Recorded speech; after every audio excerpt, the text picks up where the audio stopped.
They gave her 60 seconds to shift before the blade fell. 60 seconds to prove she wasn't human. 60 seconds to save her own life.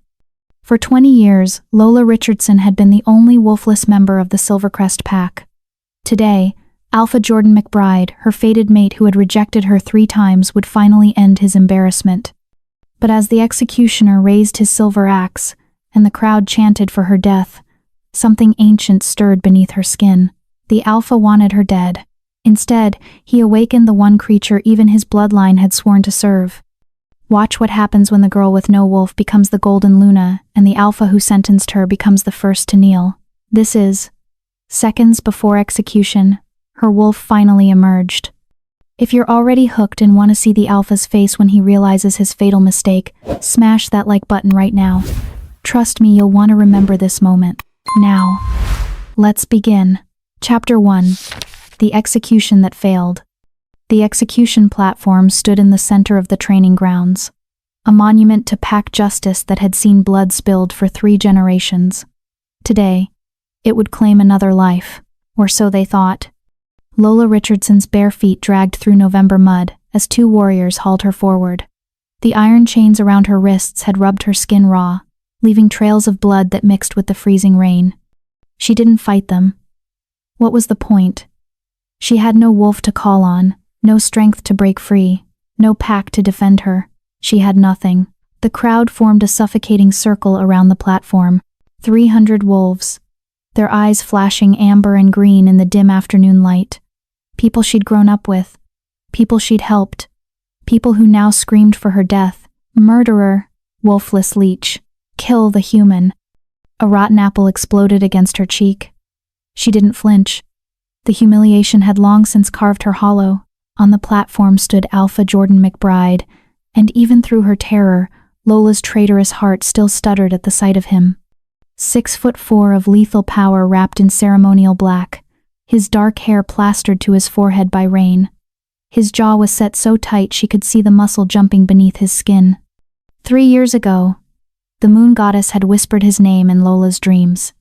Mate, the most sacred word in their world.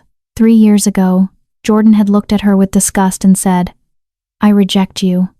He'd rejected her twice more after that. Once when she'd tried to explain the mate bond. Once when she'd begged him to just give her a chance. 3 rejections. 3 scars burned into her soul. But the bond hadn't broken. It took both parties to sever it completely, and Jordan had never finished the ritual. He'd left her dangling in limbo, not his mate, but not free either. Just nothing. Beside him stood Rosen Willis, the beta's daughter. Beautiful. Curvaceous. Everything Lola wasn't. Roseanne clung to Jordan's arm, her perfect face arranged in fake grief, dabbing at dry eyes with a lace handkerchief. "Bring the prisoner forward," Jordan's voice boomed across the grounds. It was an alpha command, laced with power that made the wolves in the crowd whimper and bow their heads involuntarily. The warriors threw Lola down at the base of the wooden stairs. She gasped as her knees hit the mud. "Jordan, please. Do not speak my name." His growl vibrated in her bones. He descended 1 stair, looming over her like a god of vengeance. "You are accused of murdering my sister, Cassidy. You were found with her bloodied necklace in your quarters. The pack healer confirmed the scent was yours." "I didn't kill her," Lola's voice cracked. "Roseanne gave me that necklace. She said Cassidy wanted me to have it as an apology gift. I didn't know there was blood on it." Roseanne let out a theatrical sob, burying her face in Jordan's shoulder. "Oh, Jordan, how can she lie like this? I tried to be her friend. I tried to help her when everyone else mocked her for being wolfless. And now she blames me?" Jordan's arm wrapped protectively around Roseanne. When he looked back at Lola, his eyes were chips of black ice. "The evidence is irrefutable. My sister is dead. The necklace was found in your room. Your scent was all over it." "Because I held it," Lola screamed, desperation clawing up her throat. "I didn't hurt anyone. Jordan, you know me. We grew up together. You know I wouldn't." "I don't know you." His voice was cold, empty. "I know a wolfless human who somehow infiltrated my pack. I know a weak link who has brought us nothing but shame. And now I know a murderer. The crowd roared approval. "The punishment for killing pack royalty is death," Jordan announced. "Lola Richardson, you will be executed at sunset. You have one chance to prove you're not human. Shift, and I'll grant you a trial by combat instead." Lola's blood turned to ice. I can't shift. You know I can't. Then you'll die as the human you are." The warriors dragged her up the platform stairs. The wooden execution block waited, dark and stained from years of use. They forced her to her knees in front of it, positioning her neck on the curved groove worn smooth by countless condemned before her. From this angle, she could see the whole pack, hundreds of faces twisted in hatred. In the front row stood Ruth Conrad, the pack healer who had testified against her. Beside her, Henry Matthews, the head warrior who had found the necklace. And in the very back, half hidden in shadow, she saw someone else. An old woman with silver hair and cold eyes. Jordan's mother, Luna Miriam McBride. Their eyes met for just a moment. The old woman smiled. And in that smile, Lola saw the truth. But it was too late. "Executioner," Jordan's voice rang out. "Prepare the blade." A massive man in a black hood stepped forward.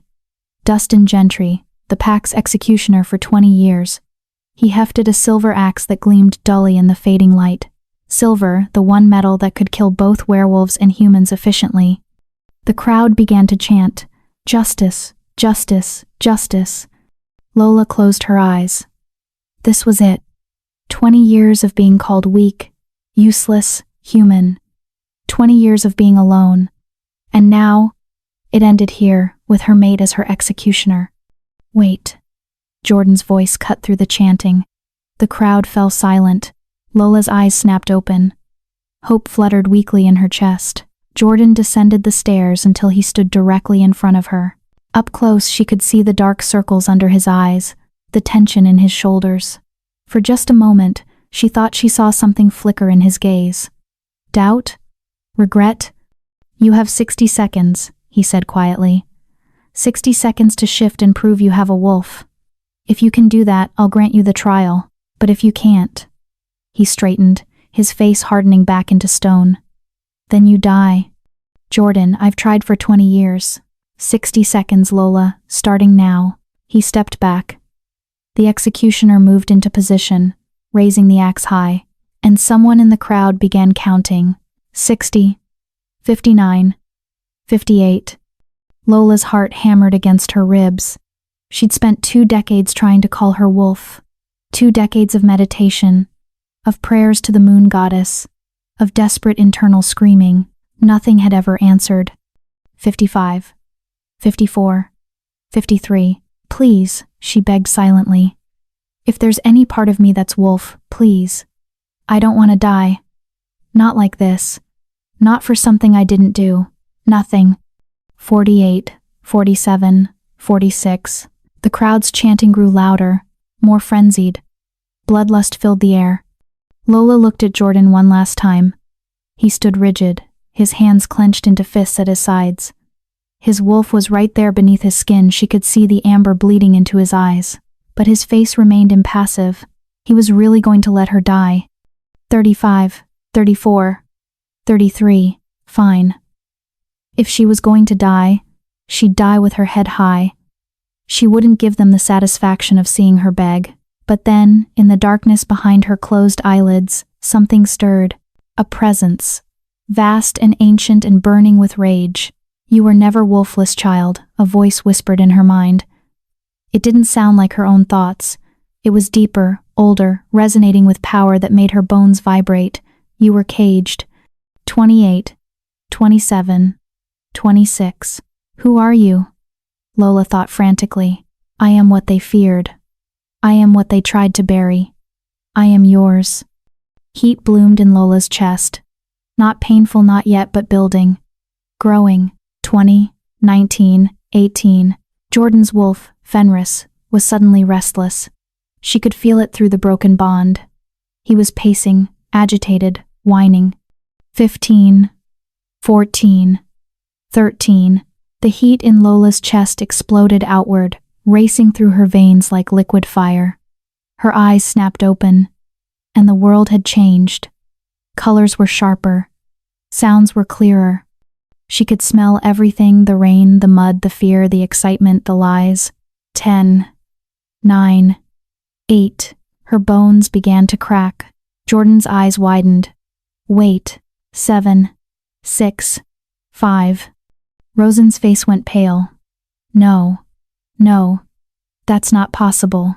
4, 3, 2. Golden light erupted from Lola's skin, so bright that the crowd screamed and covered their eyes. 1. The axe fell and shattered. Chapter 2. 59 seconds to salvation. The sound of silver shattering was like 1,000 bells ringing at once. Shards of the axe blade scattered across the wooden platform, some embedding into the posts, others raining down on the stunned crowd below. Dustin dropped the handle, stumbling backward. His hands were bleeding where the force of the impact had torn through his gloves. Lola was still kneeling at the execution block, but she wasn't shaking anymore. Steam rose from her skin as the cold rain hit her body, hissing and evaporating on contact. The golden light hadn't faded. It pulsed beneath her skin like a second heartbeat, growing brighter with each passing second. What's happening to me? Lola thought, but the ancient presence in her mind was too busy breaking free to answer. 20 years. 20 years of being trapped, suffocated, buried alive in her own body. The wolf inside her wasn't weak. She was a caged titan, finally seeing light. Impossible, Jordan breathed. He'd frozen mid-step, his alpha instincts screaming contradictory commands. Protect, flee, submit, submit. That last thought came from Fenris, and it terrified him. Roseanne's carefully maintained composure cracked. She's using dark magic. Jordan, kill her now, before. Silence. The word came from Lola's throat, but it wasn't entirely her voice. It was layered, harmonized with something older and infinitely more powerful. The command hit the crowd like a physical force. Every wolf, from the strongest warrior to the smallest omega, felt their throats close involuntarily. Even Jordan's mouth snapped shut, his alpha authority suddenly meaningless against whatever was emerging from the girl he'd tried to execute. Lola slowly lifted her head from the execution block. When she opened her eyes, they were no longer the soft hazel Jordan remembered from their childhood. They were molten gold, liquid sunlight trapped in human form. 20 years, the layered voice said. Lola rose to her feet, the iron chains around her wrists groaning. 20 years. You kept me buried, Miriam McBride. In the back of the crowd, Luna Miriam's face drained of color. 20 years of suppression spells. 20 years of wolfsbane in her food. 20 years of lies. The chains snapped like thread as Lola's muscles expanded.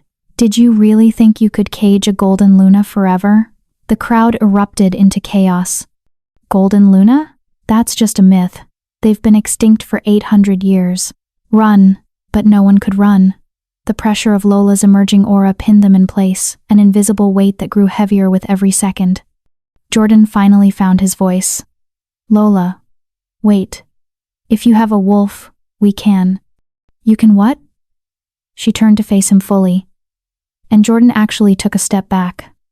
The mate bond, that severed, mangled thing he'd been ignoring for 3 years, suddenly roared to life. It wasn't the gentle pull it had been before. It was a demand, a biological imperative screaming at him that he was in the presence of his queen and he needed to submit now. Fenris was howling inside his head, clawing at his mental walls, desperate to break free and bow. You can give me a trial? Lola continued, her voice dripping with contempt. You can show mercy? You were going to behead me, Jordan. 60 seconds ago, you were going to murder your mate because you were too proud to listen. I didn't know. You didn't want to know. The golden light pulsed brighter. The cheap gray dress she wore began to tear at the seams as her body prepared for the shift. Your mother poisoned me for 20 years to keep my wolf dormant. She told you I was human. She planted evidence. She murdered your sister and framed me for it. Jordan's world tilted. What? No. That's... Ask her, Lola snarled, pointing at Miriam. Ask the woman who's been standing in the back, watching her plan come to fruition. Ask her why she has Cassidy's blood on her ceremonial dress, the one she thought she'd burned. All eyes turned to Miriam. The old Luna's face was a mask of rage. You stupid girl. I did what was necessary. Do you know what a golden Luna would do to our pack? To our hierarchy? You would have usurped my son's authority. You would have. You killed Cassidy? Jordan's voice was barely a whisper. You killed my sister to frame Lola? Cassidy found out about the suppression spells, Miriam hissed. She was going to tell you. She was going to ruin everything. I built this pack, Jordan. I made you alpha, and I wasn't going to let some wolfless nobody destroy it all. The confession hung in the air. Jordan's face crumbled. Mother, what have you done? But Lola wasn't listening anymore. The wolf inside her was done being patient. It's time, the ancient voice whispered. Let me show them what they tried to destroy. Lola's bones began to break in earnest. Usually, the first shift was agony. Wolves screamed for hours as their human bodies tore apart and reformed. The lucky ones passed out from the pain. But Lola didn't scream. She threw her head back and roared. The sound was primal, inhuman, echoing across the training grounds and into the forest beyond. Birds exploded from trees, small animals fled, and every wolf in Silvercrest felt their blood turn to ice. That wasn't the roar of a wolf. That was the roar of a god. Golden light exploded from Lola's body in a pillar that shot straight into the storm clouds above. Thunder cracked. Lightning forked across the sky, illuminated gold instead of white. The rain intensified, but it evaporated before it could touch her, creating a dome of steam and light. Inside that dome, Lola's human form dissolved. Her spine lengthened, her limbs restructured. Fur erupted across her skin, not gray or brown or black like normal wolves, but shimmering metallic white tipped with gold. It looked like she was wearing armor made of starlight. Her face elongated into a muzzle lined with ivory fangs the size of daggers. Her hands and feet became massive paws, claws that could rend steel extending from them. And she grew, and grew, and grew. When the light finally faded and the steam cleared, a wolf stood on the execution platform, but calling it a wolf was like calling the ocean a puddle. She was massive, easily 10 feet tall at the shoulder, dwarfing even the largest alpha wolves. Her fur rippled with golden light, each strand seeming to generate its own luminescence. Her eyes were twin suns, blazing with intelligence and rage and power that made the air itself feel heavy. The Golden Luna, the avatar of the moon goddess, the rarest, most powerful creature in werewolf history, and Jordan had tried to kill her. The massive wolf turned her head, those burning eyes focusing on the alpha of Silvercrest. When she opened her muzzle, teeth like swords gleaming, a single word echoed in every mind present. Bow. It wasn't a request. It wasn't even a command. It was gravity. Jordan's knees buckled. He tried to resist his alpha pride screaming at him to stand, to fight, to assert dominance, but his body wouldn't obey. Fenris had completely taken over his motor functions, forcing him down, down, down until his forehead pressed into the mud. Around him, 300 wolves collapsed as one. Warriors, hunters, healers. Omegas, it didn't matter. They all fell, prostrate before the golden wolf, unable to even lift their heads. Only one person remained standing. Roseanne, trembling and pale, had managed to resist the command through sheer terror. She backed away slowly, her eyes wide. This isn't possible. This can't be. The golden wolf's gaze shifted to her. Roseanne stopped breathing. You wanted to be Luna. The wolf's voice resonated in her skull. You wanted power. You wanted him. The massive head gestured toward Jordan's prostrate form. You killed his sister. You framed me. You smiled as I was dragged to my execution. I never. Roseanne's lies died on her tongue. The golden wolf's presence made deception impossible. The truth was pulled from her like drawing poison from a wound. Fine. Yes. Roseanne screamed. I did it. Miriam and I planned it together. Cassidy found out about the suppression spells and threatened to expose us. We couldn't let her tell Jordan. And you, she jabbed a finger at the wolf, you were always in the way, the pathetic wolfless girl he was supposedly mated to. Even without a wolf, he looked at you with love, the wolf finished. He looked at me with love when we were children, before you poisoned him with lies. Before his mother convinced him I was weak. Roseanne's face twisted. You were weak. You deserve to die. The golden wolf moved. She didn't attack, not really. She simply stepped down from the platform, each pawfall shaking the ground. She walked up to Roseanne, towering over her, and lowered her massive head until they were eye to eye. I am going to give you a gift, the wolf said. The same gift you wanted to give me. Nothing. The wolf's eyes flared. Roseanne screamed. She clawed at her chest, at her throat, at her head. Inside her, something was being ripped away. Her wolf, her connection to the pack mind, her supernatural healing, all of it was being stripped from her soul. When the screaming stopped, Roseanne collapsed in a heap, still breathing but hollow. Her eyes were dull, her skin had lost its golden undertone. She looked human. She was human. The wolf had made her wolfless. The ultimate punishment for a supremacist who'd always looked down on the weak. Go, the wolf commanded. Walk into the human world you always despised. Live among them, die among them, and know that you did this to yourself. Roseanne sobbed, broken, unable to even stand. The golden wolf turned away from her, dismissing her as irrelevant. Her eyes swept across the prostrate pack, then settled back on Jordan. He was still on his knees, his head bowed, tears streaming down his face and mixing with the mud. Look at me, Jordan McBride. Slowly, painfully, fighting against every instinct screaming at him to keep his head down, Jordan raised his eyes. The wolf looked at him for a long moment. He felt her presence in his mind, sifting through his memories, his intentions, his regrets. It was intimate and invasive, and he couldn't stop it even if he wanted to. Finally, she spoke. I, Lola Richardson, reject Jordan McBride as my mate. I reject him as my alpha. I reject this pack and everything it represents. The bond between us is severed. The snap was audible, like a rope breaking under too much weight. Jordan opened his mouth to scream, but no sound came out.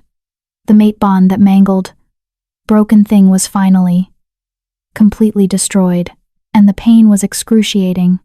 He collapsed face first into the mud, convulsing as his soul tried to process the loss of something it had always known was there, even damaged.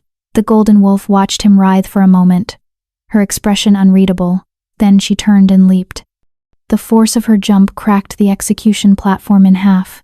She sailed over the crowd's heads, over the pack boundary, and into the dark forest beyond. No one tried to stop her. No one could. As her golden form disappeared into the trees, the crushing pressure of her aura finally lifted. Wolves gasped, gulping air, their bodies trembling from the strain. Jordan lay in the mud, broken and sobbing. His mother stood frozen, her secret exposed, her plan in ruins, and Roseanne, now utterly human, curled into a ball and wished she'd never been born. The wolfless girl was gone. The golden Luna had risen, and nothing would ever be the same. Chapter 3. When Gods Kneel. The dark forest had earned its name honestly. Even in daylight, the canopy was so thick that only scattered beams of sunlight penetrated to the forest floor. At night, it was absolute darkness, broken only by the occasional glow of predator eyes. This was rogue territory, the dumping ground for the exiled, the violent, the wolves too broken or too dangerous for pack life. It was also where Lola found herself 3 days after her execution. She'd been running on instinct, her massive golden form covering miles in minutes. The wolf she'd learned her name was Valeriana, had guided them deeper and deeper into the wilderness, away from Silvercrest, away from Jordan, away from everything. But even gods needed rest. Lola had finally shifted back to human form in a small cave, her body exhausted from maintaining the transformation. Shifting back had been disorienting. One moment she was 10 feet of golden power, the next she was a naked, shivering 20-year-old girl covered in mud and her own sweat. You'll get used to it, Valeriana had said in her mind before retreating to a quiet corner of Lola's consciousness. Rest now. We're not safe yet. That had been 2 days ago. Lola had managed to find a stream, wash herself, and fashion crude clothing from large leaves and vines. She felt ridiculous, but it was better than nothing. She'd caught fish with her bare hands, her reflexes now supernaturally fast even in human form, and she'd walked, heading nowhere in particular, just away. But the dark forest wasn't empty. She'd felt them watching her for the last 6 hours. Eyes in the shadows. Footsteps that stopped when she stopped. The rustle of movement just out of sight. Rogues. As the sun set on her third day of freedom, they finally showed themselves. Lola stood in a small clearing beside a creek, drinking water from her cupped hands, when the first wolf emerged from the tree line. He was massive and gray, with mange eating away patches of his fur. One ear was torn completely off, leaving a jagged stump.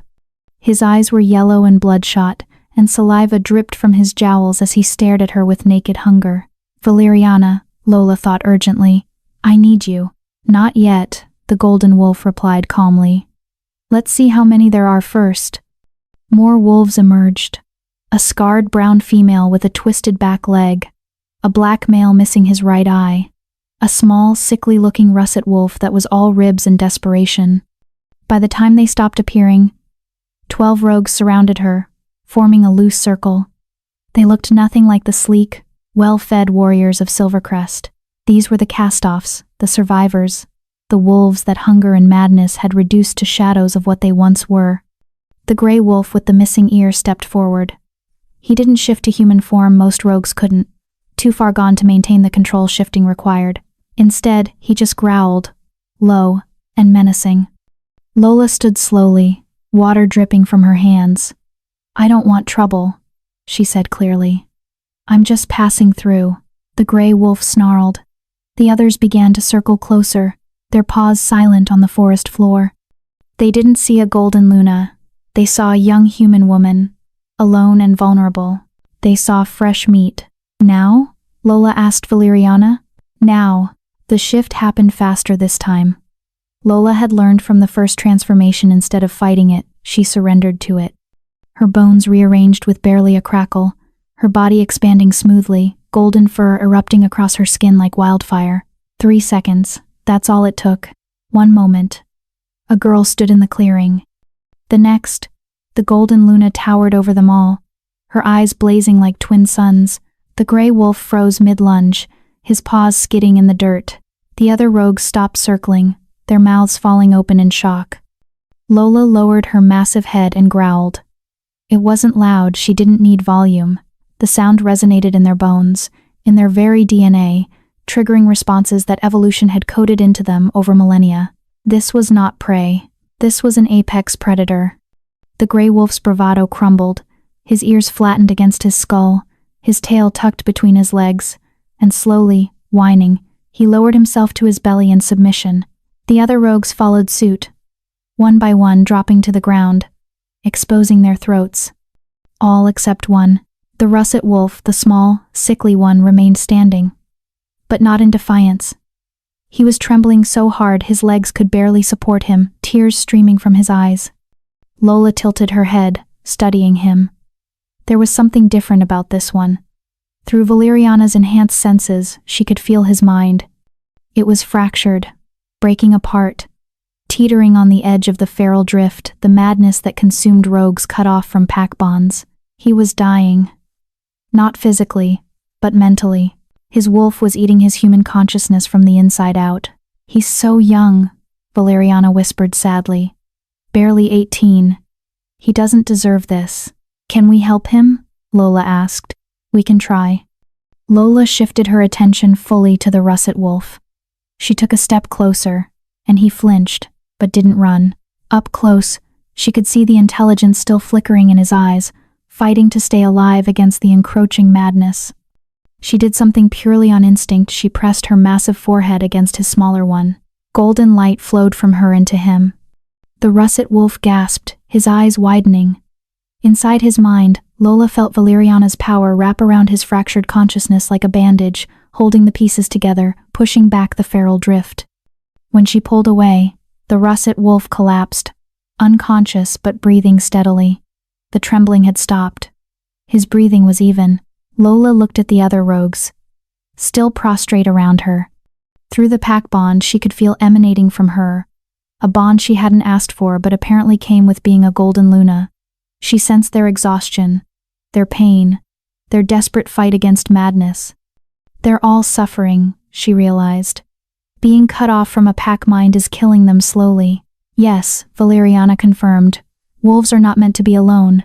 Without an alpha's anchor, without pack bonds to stabilize them, they eventually lose themselves. That's why rogues are dangerous. They're not evil. They're drowning. Can we help all of them? We can. But it will cost us energy. And it will bind them to us. Lola looked at the 12 broken wolves surrounding her. They hadn't chosen this life. Most had probably been exiled for crimes they committed while already half mad from isolation. They were victims as much as villains. Do it, Lola decided. Valeriana didn't argue. The golden light that had flowed into the russet wolf now expanded outward, washing over all 12 rogues like a wave. They gasped as one, their eyes rolling back. Lola felt their minds connect to hers, not fully. Not like a traditional pack bond where the alpha controlled everything, but more like a network. They could feel her presence, stable and strong, anchoring them to sanity. And she could feel them. Their relief, their gratitude, their wonder. The feral drift stopped. When the light faded, the rogues slowly rose to their feet. They looked different already. Eyes clearer, posture straighter, the desperation replaced with something like hope. The gray wolf shifted to human form. He was a middle-aged man, scarred and weathered, with short gray hair and the stump of his missing ear visible. He fell to his knees, not in submission this time, but in genuine reverence. "My name is Tommy Blake," he said, his voice rough from disuse. "I was exiled from the Northern Ridge Pack 15 years ago for killing a warrior who attacked my daughter. I've been alone ever since." Tears streamed down his weathered face. The silence in my head. It's gone. I can think clearly for the first time in a decade. Whatever you are, whoever you are, thank you. The others shifted one by one, revealing their human forms. A woman in her 30s missing 2 fingers. A teenage boy with burn scars covering half his body. An elderly man who looked too thin to be alive. All of them knelt. All of them wept. "What do we call you?" Tommy asked, his voice shaking. Lola shifted back to human form, suddenly very aware that she was still wearing leaf clothes and probably looked ridiculous. But the rogues didn't seem to care. "My name is Lola," she said quietly, "and I don't want you to kneel. I didn't save you so you'd worship me. I saved you because it was the right thing to do. But you're a golden Luna," the woman with missing fingers whispered. "The legends say—" "I don't care what the legends say." Lola's voice was firm. "I'm not a goddess. I'm just someone who spent her whole life being treated like garbage for something she couldn't control. I won't do that to others." The rogue stared at her like she'd spoken in a foreign language. Tommy slowly stood. "Then, what do you want from us?" "Nothing," Lola said. "You're free. Go wherever you want. I couldn't leave you like that." Before Tommy could respond, a new voice cut through the clearing. "How very noble of you." Every head turned. A man stood at the edge of the clearing, leaning casually against a tree. He hadn't been there a moment ago. He'd appeared absolutely silently, which should have been impossible. Lola should have heard him, smelled him, sensed him. But this man had somehow bypassed all of that. He was tall, easily matching Jordan's height, with broad shoulders and a build that spoke of brutal efficiency rather than show. His hair was jet black and long, tied back loosely. His face was rugged and mapped with scars, the most prominent a jagged white line running from his left eyebrow down to his jaw, narrowly missing his eye. He wore simple, dark leather armor that looked worn and functional. At his hip hung a sword that looked ancient and deadly. His eyes were the color of storm clouds, gray with flecks of silver, and when they locked onto Lola, she felt Valeriana stir uneasily. "Who is he?" Lola asked. "Trouble," Valeriana replied. The man pushed off the tree and walked toward them with the lazy confidence of an apex predator. The rogues scrambled backward, their newfound stability evaporating in the face of pure instinct. "Easy," the man said, his voice a low rumble. "I'm not here for them."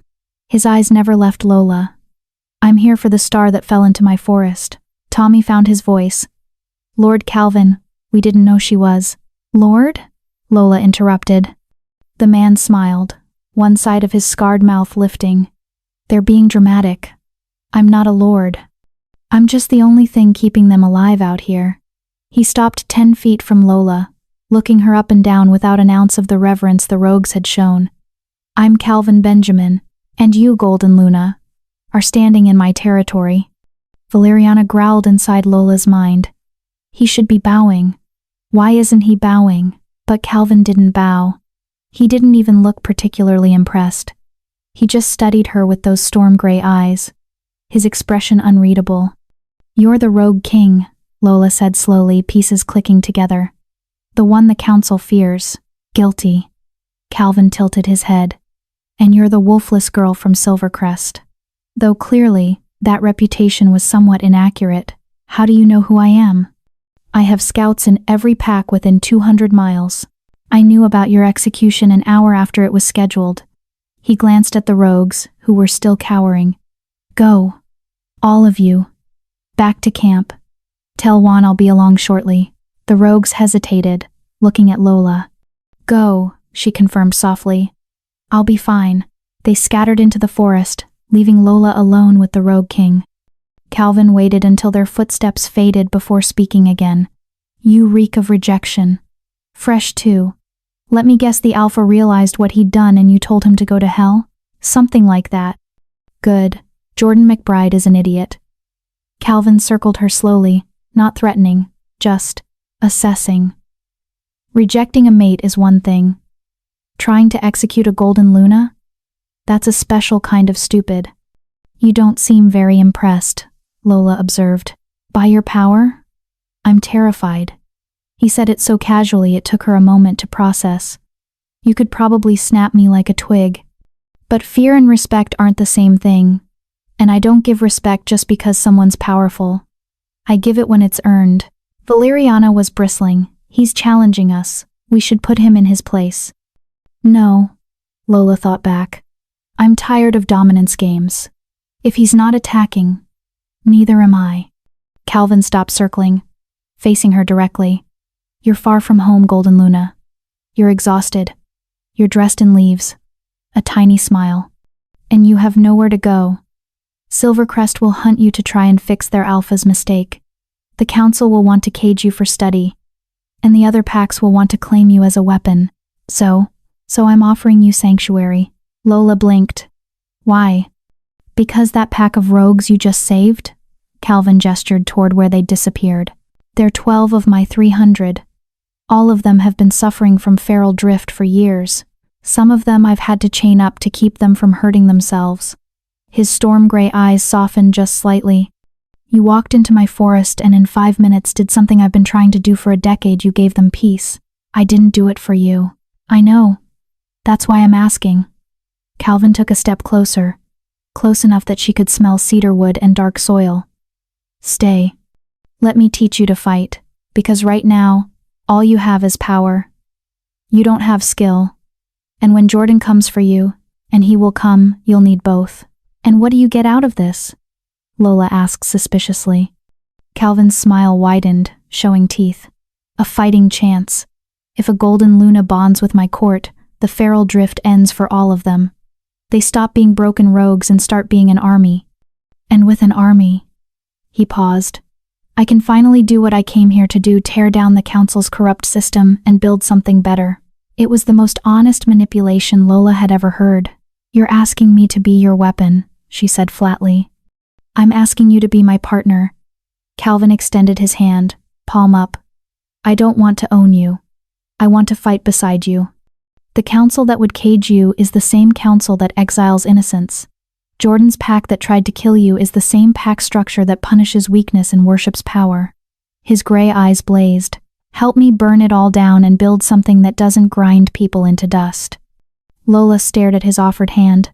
He's dangerous, Valeriana warned. More dangerous than Jordan ever was. I know, Lola thought. But he's also honest. And he's offering us what no one else ever did. What's that? A choice. Slowly, Lola reached out and placed her hand in Calvin's. His fingers closed around hers, warm, calloused, steady. Welcome to the dark forest, Calvin said, that terrifying smile still playing on his scarred face. My queen. And for the first time since her wolf had awakened, Lola smiled back. Chapter 4. The Alpha's Descent. Jordan McBride hadn't slept in 3 days. Every time he closed his eyes, he saw her, Lola, kneeling at the execution block, her hazel eyes filled with betrayal. Lola, transforming into a creature of myth and legend while he stood frozen. Lola, rejecting him with words that had torn his soul apart. The Alpha's quarters felt like a tomb. He sat in the dark, a bottle of whiskey half empty on the table beside him, staring at nothing. The mate bond was gone, completely severed. Where there had always been a faint tug, even damaged, even rejected 3 times, it had still been there now. There was just emptiness. A black hole in his chest that nothing could fill. Fenris was silent. His wolf, usually so dominant and aggressive, had retreated deep into Jordan's psyche and refused to emerge. The shame was too great. They had tried to execute their mate, their queen. A knock on the door made him flinch. "Go away," Jordan rasped. The door opened anyway. Henry Matthews, head warrior and one of Jordan's oldest friends, stepped inside. He took one look at the Alpha, unshaven, disheveled, reeking of alcohol and despair, and his face tightened. "You need to get up," Henry said quietly. "I said go away. The pack is falling apart, Jordan." Henry crossed the room and yanked open the curtains. Afternoon sunlight streamed in, making Jordan wince. Half the wolves want to hunt Lola down and beg her forgiveness. The other half are terrified she'll come back and slaughter us all. Your mother is in the dungeons screaming about injustice. Roseanne is catatonic in the healer's ward, and you're in here drinking yourself to death. Good. Jordan took another swig from the bottle. "I deserve it." Henry snatched the bottle away. "You're the Alpha. Act like it." "I'm not fit to be Alpha," Jordan roared, surging to his feet. The movement made his head spin, but rage kept him upright. "I sentenced an innocent woman to death. I rejected my true mate 3 times. I let my mother murder my sister and frame someone else for it. What kind of Alpha does that?" "A blind one," Henry said harshly. "A stupid one. But you're still breathing, which means you still have a chance to fix it." "There's no fixing this." Jordan slumped back into his chair. "She rejected me. The bond is gone. She's gone. Then go after her." Jordan laughed bitterly. "And say what?" "Sorry I tried to behead you. Please take me back." "She's a golden Luna, Henry. She doesn't need me. She doesn't need anyone." Henry was quiet for a moment. Then he pulled up a chair and sat down, forcing Jordan to look at him. "When we were kids," Henry said slowly, "do you remember what Lola used to do every morning?" Jordan frowned. "What?" "She'd bring you breakfast. Every single morning from when we were 8 until you rejected her at 17.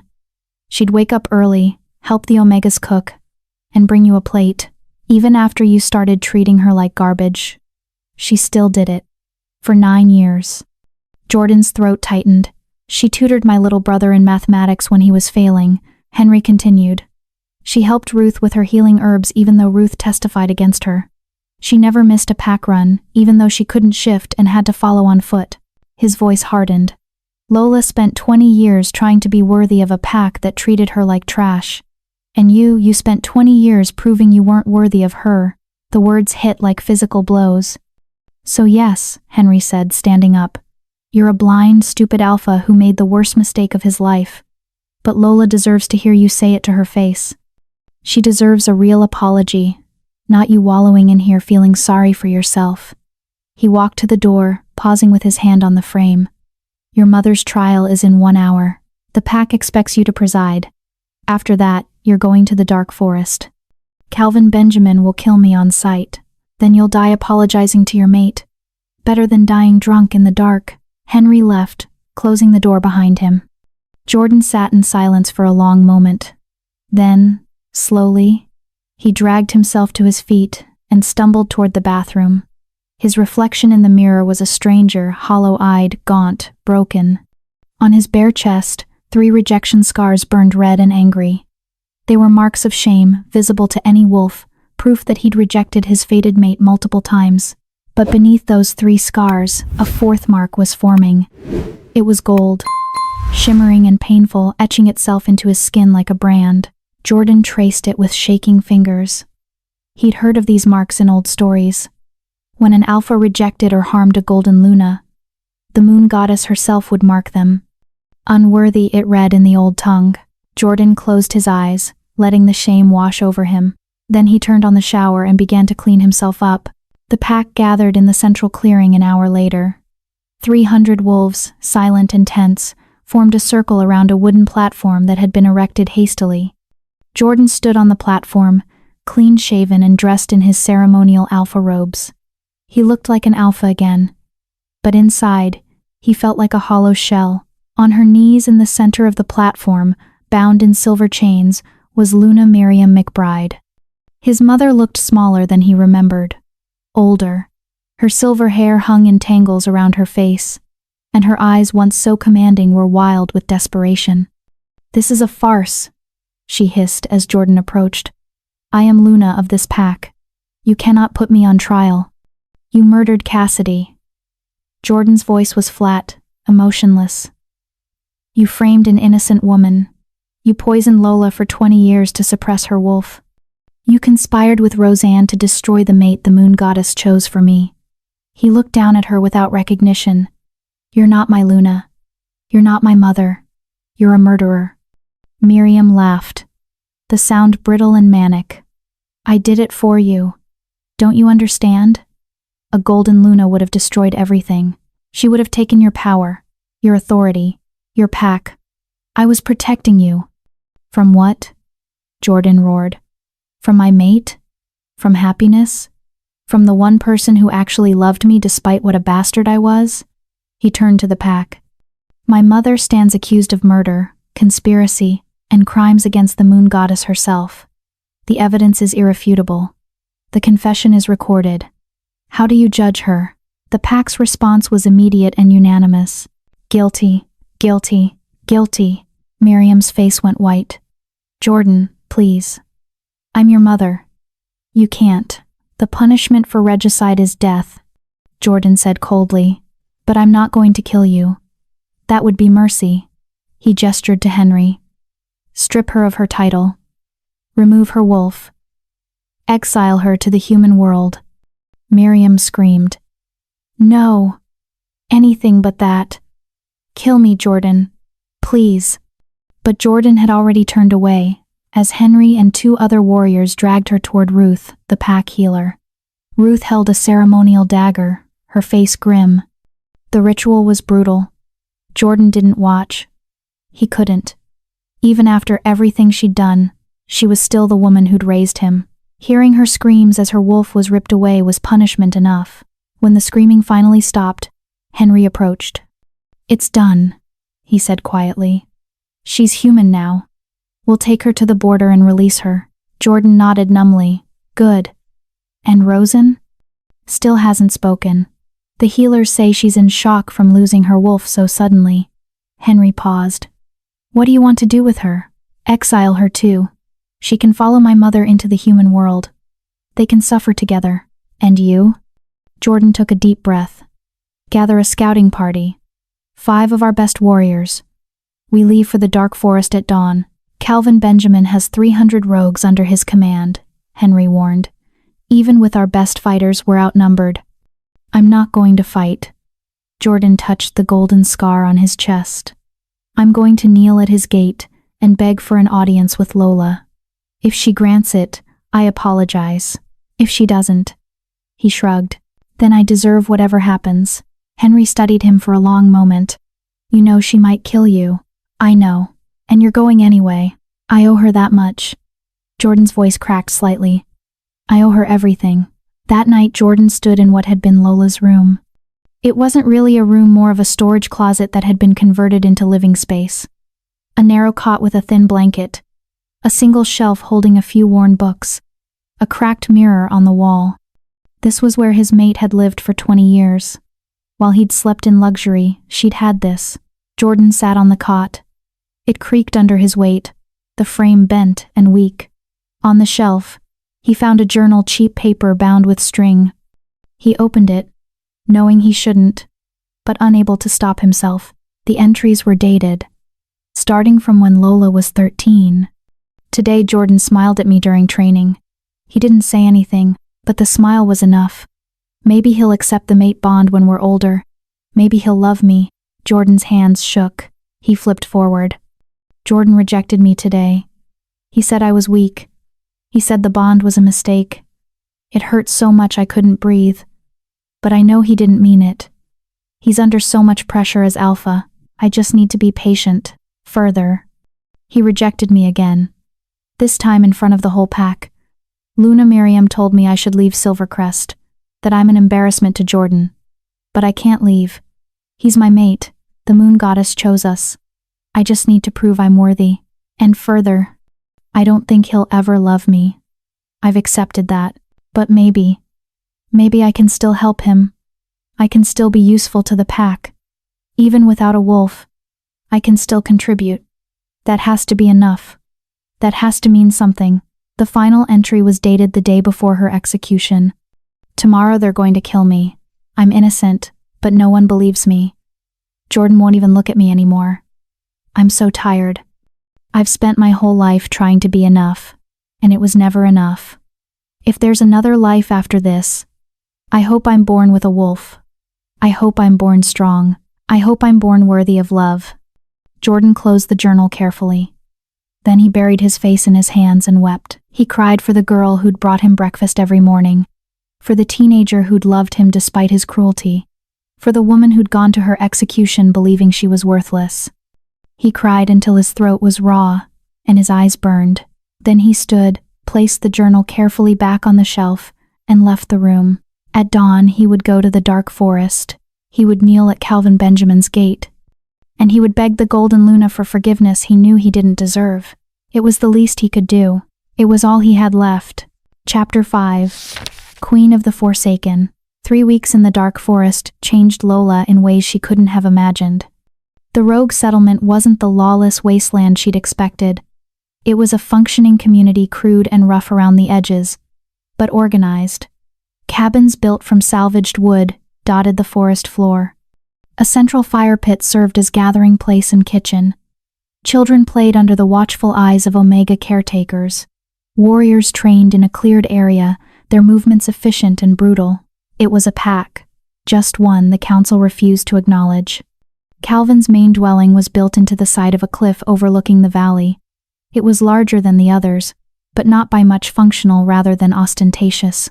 He'd given Lola his bed that first night, insisting he'd sleep on the floor.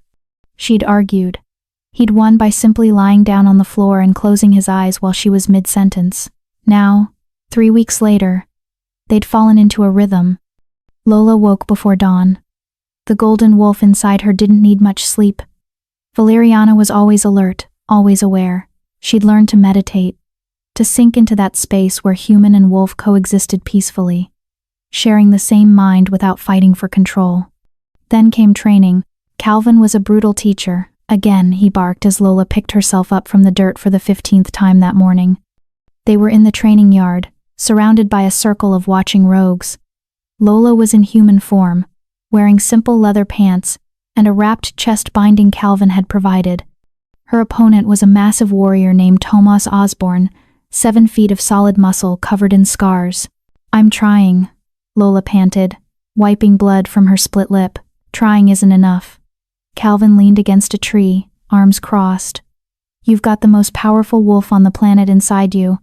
But right now, in human form, you fight like someone who's never been in a real battle, because you haven't. I know how to fight. I trained with Silvercrest." "You trained to lose," Calvin interrupted. "They put you with the Omegas and taught you basic self-defense. That's not combat. That's survival. There's a difference." Tomas rumbled his agreement. He was mute, his vocal cords had been damaged in whatever incident had gotten him exiled, but his meaning was clear. "Combat is about ending the threat." Calvin continued. "You don't fight to defend, you fight to win, now again.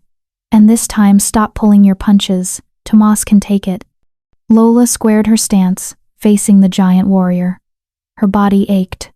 She'd been training for 6 hours straight, and even with Valeriana's enhanced healing, she felt every bruise and scrape. But she understood what Calvin was doing. He was teaching her that power without skill was just flailing. Valeriana could destroy armies in wolf form, but Lola needed to be able to protect herself as a human too.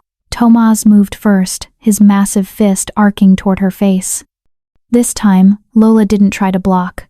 She slipped sideways, letting his momentum carry him forward, and drove her elbow into his kidney. Tomas grunted the first sound of pain she'd gotten from him.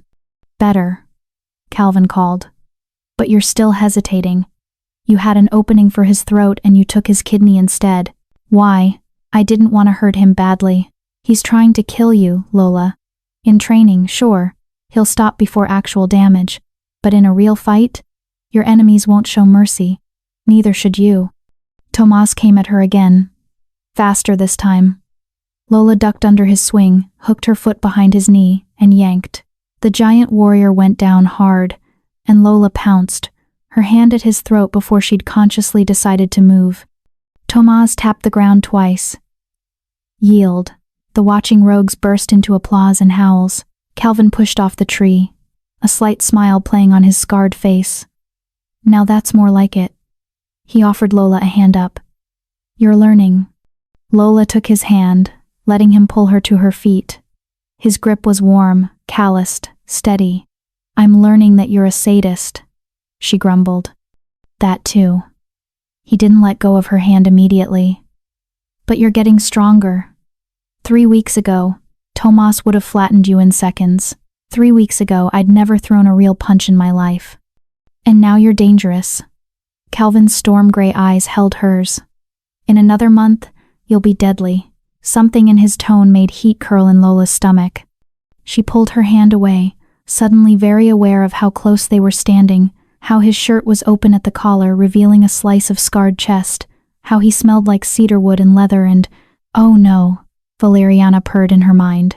We're in trouble. Shut up, Lola thought back. Calvin, oblivious to her internal panic, turned to address the watching crowd.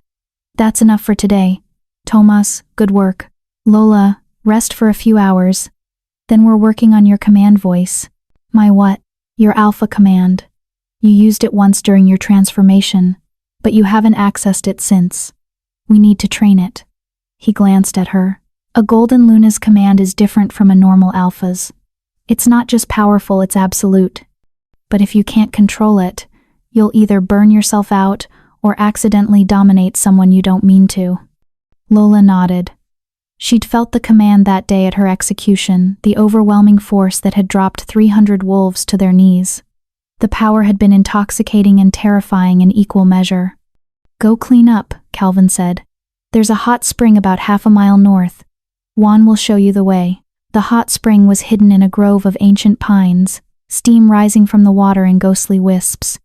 Juan Crowley, Calvin's second in command and a cheerful man despite the burn scars covering half his body, had led Lola there and then tactfully disappeared. Lola sank into the water with a groan of relief. The heat worked into her sore muscles, easing the tension. She floated on her back, staring up at the canopy, and let her mind wander. 3 weeks. She'd been in the dark forest for 3 weeks, and already it felt more like home than Silvercrest ever had. The rogues didn't treat her like a goddess. They treated her like Lola. They asked her opinion on things. They laughed at her jokes. They didn't bow unless it was formal occasions, and even then, it felt respectful rather than fearful. And Calvin was complicated. He pushed her during training, never accepting less than her best, but he also sat with her by the fire at night, teaching her the pack's history, explaining the politics of the supernatural world. He was brutally honest, sometimes to the point of rudeness, but he'd never once lied to her. He didn't worship her power, he challenged it. And somehow, that made her want to be around him more, not less. You're falling for him, Valeriana observed. I am not. Your heart rate increases when he's near. Your scent changes. You stare at his hands when he's explaining combat techniques. I do not, Lola paused. Do I really stare at his hands? Constantly. It's embarrassing. Lola dunked her head under water to hide her flush, even though no one was around to see it. When she surfaced, she wasn't alone anymore. Calvin stood at the edge of the spring, his back to her, holding a bundle of clean clothes. Sorry. Didn't mean to intrude. Juan said you'd been gone a while, so I brought you something to change into. Lola sank lower in the water, suddenly very aware of her nakedness. Thanks. You can just leave them on that rock. Calvin set the clothes down, but instead of leaving, He sat on a boulder near the water's edge, still with his back to her, giving her privacy. We need to talk about what happens next. What do you mean? You've been here 3 weeks. The pack is stabilizing. None of my rogues have shown signs of feral drift since you arrived. You're learning combat, but you can't hide forever. He was quiet for a moment. Jordan McBride is coming. Lola's stomach dropped. How do you know? My scouts spotted Silvercrest warriors at the border 2 days ago. Small scouting party, only 5 wolves. And Jordan himself, riding at the front. Calvin's voice was carefully neutral. He's been camped at our gate for 48 hours now, kneeling. No weapons. Waiting for permission to enter. Lola's breath caught. He's kneeling? For 2 days straight. No food, no water, no shelter. Just kneeling in the mud. Waiting for you to grant him an audience. He's suffering, Valeriana whispered, and there was something almost sad in her tone. The bond is severed, but the guilt is eating him alive. I don't want to see him, Lola said, but her voice lacked conviction. That's your choice, Calvin said. I can send him away. I can kill him if you want, though. That would probably start a war. Or, he paused. You can face him. Let him say whatever he came to say. Then decide what you want to do. What do you think I should do? Calvin was silent for a long moment. I think closure is important. I think you spent 20 years loving someone who hurt you, and you deserve to hear him grovel. I think, he trailed off. What? I think I'm biased, he admitted. Because the idea of you going back to him makes me want to tear something apart. But that's my problem. Not yours. Lola's heart stuttered. Calvin. Don't. He stood abruptly. Don't address it right now. You've got enough to deal with. He started walking away, then paused. For what it's worth. You're not the wolfless girl anymore, Lola. You don't owe Jordan anything. Whatever you decide, make sure it's what you want. Not what you think you should do. Not what he wants. What you want. He disappeared into the trees before she could respond. Lola floated in the hot spring for a long time after that, her mind churning. Jordan was here, kneeling at the gate like a supplicant. The alpha who'd rejected her 3 times was now begging for her attention. 3 weeks ago, that would have been everything she'd ever wanted. Now, she wasn't sure what she felt. We should see him, Valeriana said finally. Not because we owe him anything, but because we need to know if there's anything left to salvage. And if there's not, the golden wolf's presence felt like a warm embrace. Then we can walk away knowing we gave him the chance he never gave us. Lola climbed out of the water and dressed in the clothes Calvin had brought, dark pants and a soft tunic that fit perfectly. He'd even included boots. As she walked back toward the settlement, her mind was made up. She would see Jordan, she would let him speak, and then she would make her choice, not as his mate, not as his Luna, as herself. Chapter 6. The Alpha, who fell. The gates of the dark forest settlement were less gates and more symbolic markers, 2 massive tree trunks carved with rogue sigils, standing sentinel at the main path. They marked the boundary between the wild forest and the claimed territory of Calvin's court. Jordan McBride had been kneeling in front of those gates for 48 hours. The rain had started on the first night and hadn't stopped. It soaked through his clothes, turned the ground beneath him into freezing mud, and plastered his hair to his face. He didn't move, didn't seek shelter, didn't shift to his more resilient wolf form. This was penance, and penance required suffering. Behind him, camped at a respectful distance, were the 5 warriors he'd brought. Henry Matthews and 4 others, all loyal, all worried about their alpha's deteriorating condition. He's going to die if he stays out here much longer, one of them muttered, a young warrior named Christopher Dyer. Henry didn't respond. He just kept watching Jordan's motionless form. The rogues watched too. They lined the settlement side of the gate, dozens of them, staring at the alpha who'd come unarmed and alone. Some looked curious, others looked hostile, a few looked almost pitying. On the 3rd morning, as weak sunlight finally broke through the clouds, the crowd of rogues parted. Lola walked through. Jordan didn't see her at first. His head was bowed, his eyes closed, his entire body trembling from exhaustion and cold. He was deep in meditation, using every ounce of his alpha willpower to keep himself upright. Then he felt it, that phantom sensation where the mate bond used to be. Not the bond itself that was gone, but the echo of it, the muscle memory of connection. His eyes opened slowly. Lola stood 10 feet away, flanked by Calvin on one side and Juan on the other. She wore dark leather armor that fit her like a second skin, her hair braided back in a warrior's style. She looked strong, healthy, powerful. She looked nothing like the girl he'd sentenced to death. Jordan's breath caught. Behind her, the golden Luna's presence radiated like heat from a forge. Even suppressed, even controlled, he could feel the weight of her power pressing down on him. It made his knees ache to stay locked, made every instinct scream at him to drop fully prostrate. But he'd promised himself he wouldn't move until she acknowledged him. Lola studied him with eyes that revealed nothing. "You've been kneeling for 2 days." "Yes." Jordan's voice was hoarse from disuse. "Why?" "Because I need to speak with you. And I have no right to demand your time." He swallowed hard. "So I wait until you choose to grant it." Calvin made a sound that might have been a scoff. "Poetic. 3 weeks ago, you were going to behead her. Now you're playing the humble supplicant." Jordan's jaw tightened, but he didn't rise to the bait. He kept his eyes on Lola. "I'm not here to fight. I'm here to apologize." "Apologize?"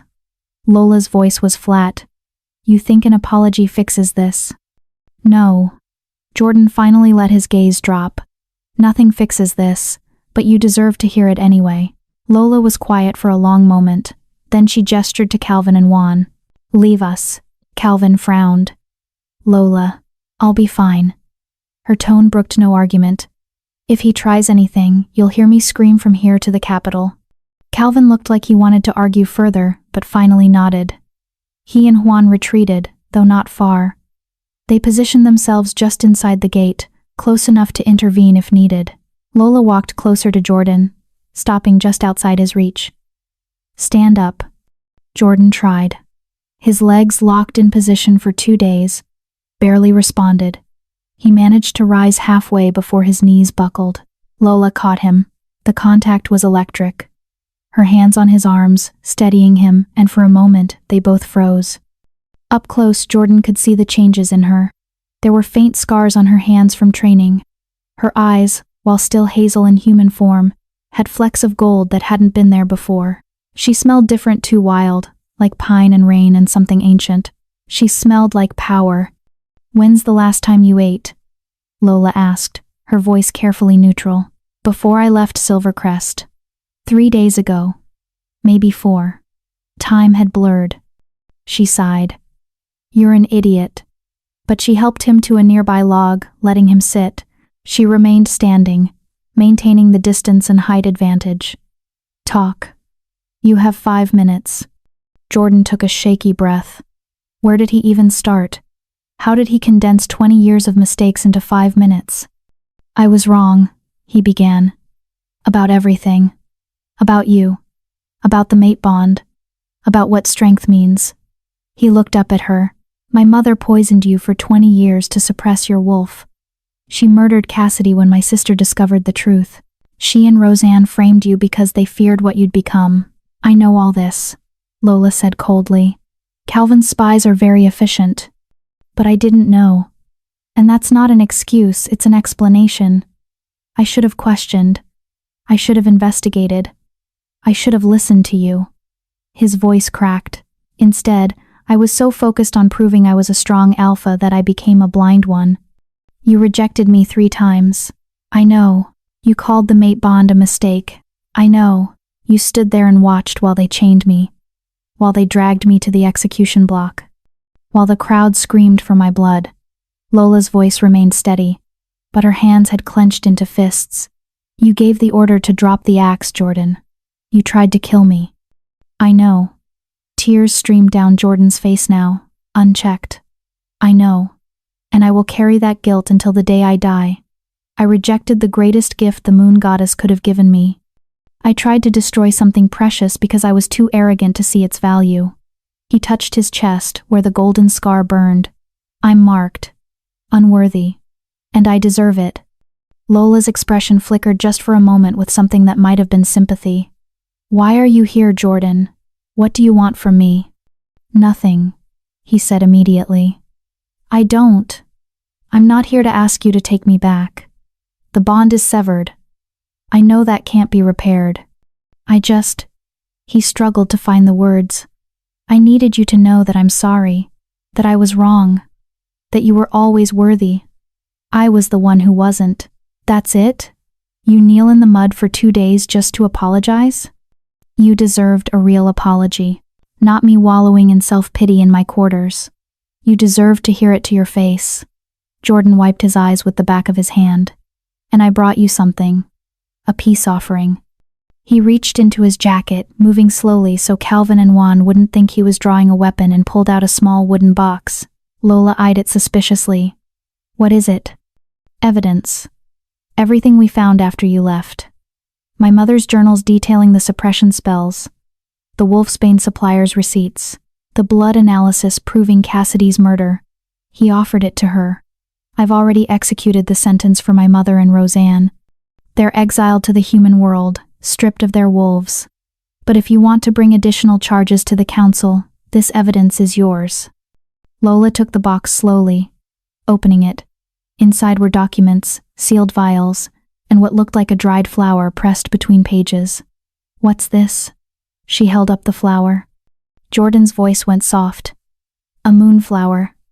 You gave it to me when we were 10. You said it reminded you of the moon goddess, and you hoped it would bring me luck in my alpha trials. He swallowed. I kept it all these years. Even when I was cruel to you, even when I rejected you, I couldn't throw it away. Lola stared at the pressed flower for a long moment. Then she closed the box with a snap. Your 5 minutes are up. Jordan nodded and stood, his legs still shaky but holding. Thank you for listening. I'll leave now. Wait. Lola's voice stopped him. She was quiet for a moment, her jaw working like she was fighting with herself. I don't forgive you, Jordan. I don't expect you to. But, she continued, I don't hate you either. You were manipulated. You were lied to. You made terrible choices based on false information. She met his eyes. You're not evil. You're just broken. Jordan felt something crack inside his chest. Not the mate bond that was long gone, but something else. The last of his pride, maybe. I know. The council will come for me eventually, Lola said. They fear the Golden Luna. When they do, they'll use Silvercrest to get to me. They'll threaten your pack, your people, to force me to surrender. I won't let them. I'm not asking you to fight for me, Lola interrupted. I'm asking you to protect your pack, keep them safe. Don't let the council use them as pawns. She took a step closer. And Jordan? Find someone who actually deserves you. Someone who can love you without all this history. There's no one else, Jordan said hoarsely. The moon goddess doesn't give second mates. Then be alone. It's not the worst thing in the world. A ghost of a smile crossed her face. I was alone for 20 years. I survived. Jordan wanted to argue, to tell her that being alone had nearly destroyed her, that she'd tried so hard to earn love from a pack that would never give it. But he had no right to those words anymore, so he just nodded. I'll protect Silvercrest. You have my word. Good. Lola turned to walk away, then paused. And Jordan, thank you for the apology. It means something. Not forgiveness, but acknowledgement. She walked back through the gates, Calvin immediately moving to her side. The Rogue King gave Jordan a long, measuring look before following her into the settlement. Jordan stood there for a moment, feeling lighter and heavier all at once. He'd said what he needed to say. He'd apologized. He'd accepted that Lola was lost to him forever. It should have felt like closure. Instead, it felt like a door closing on the only good thing he'd ever been given. Henry appeared at his elbow. How do you feel? Jordan watched Lola's retreating figure until she disappeared among the trees. Like I'm finally growing up, he said quietly. About 20 years too late. What now? Now we go home. Jordan straightened his shoulders. forcing himself back into alpha posture. And I do what I should have done from the beginning. I protect my pack, no matter what. As they walked back toward their camp, Jordan didn't look back. Looking back wouldn't change anything. The girl he'd destroyed was gone. In her place was a queen he would spend the rest of his life trying to deserve, even from a distance. It was the least he could do. It was all he had left. Chapter 7. The Council's Ultimatum. The summons arrived 2 weeks after Jordan's departure. It wasn't delivered by messenger or courier. Instead, a sleek black car wound its way up the barely visible dirt path to the dark forest settlement, looking absurdly out of place among the ancient trees and rough cabins. Lola was in the training yard when it arrived, sparring with Juan. She'd progressed from barely holding her own to actually winning matches, her reflexes sharpened by Valeriana's constant presence, her technique honed by Calvin's brutal teaching methods. The car's arrival brought everything to a halt. Calvin emerged from his cabin, his face grim. He'd known this was coming, they all had. The question was never if the council would summon the Golden Luna, but when. The car door opened, and a figure stepped out that made even the battle-hardened rogues take a step back. He was tall and impossibly thin, with pale skin that looked like it had never seen sunlight.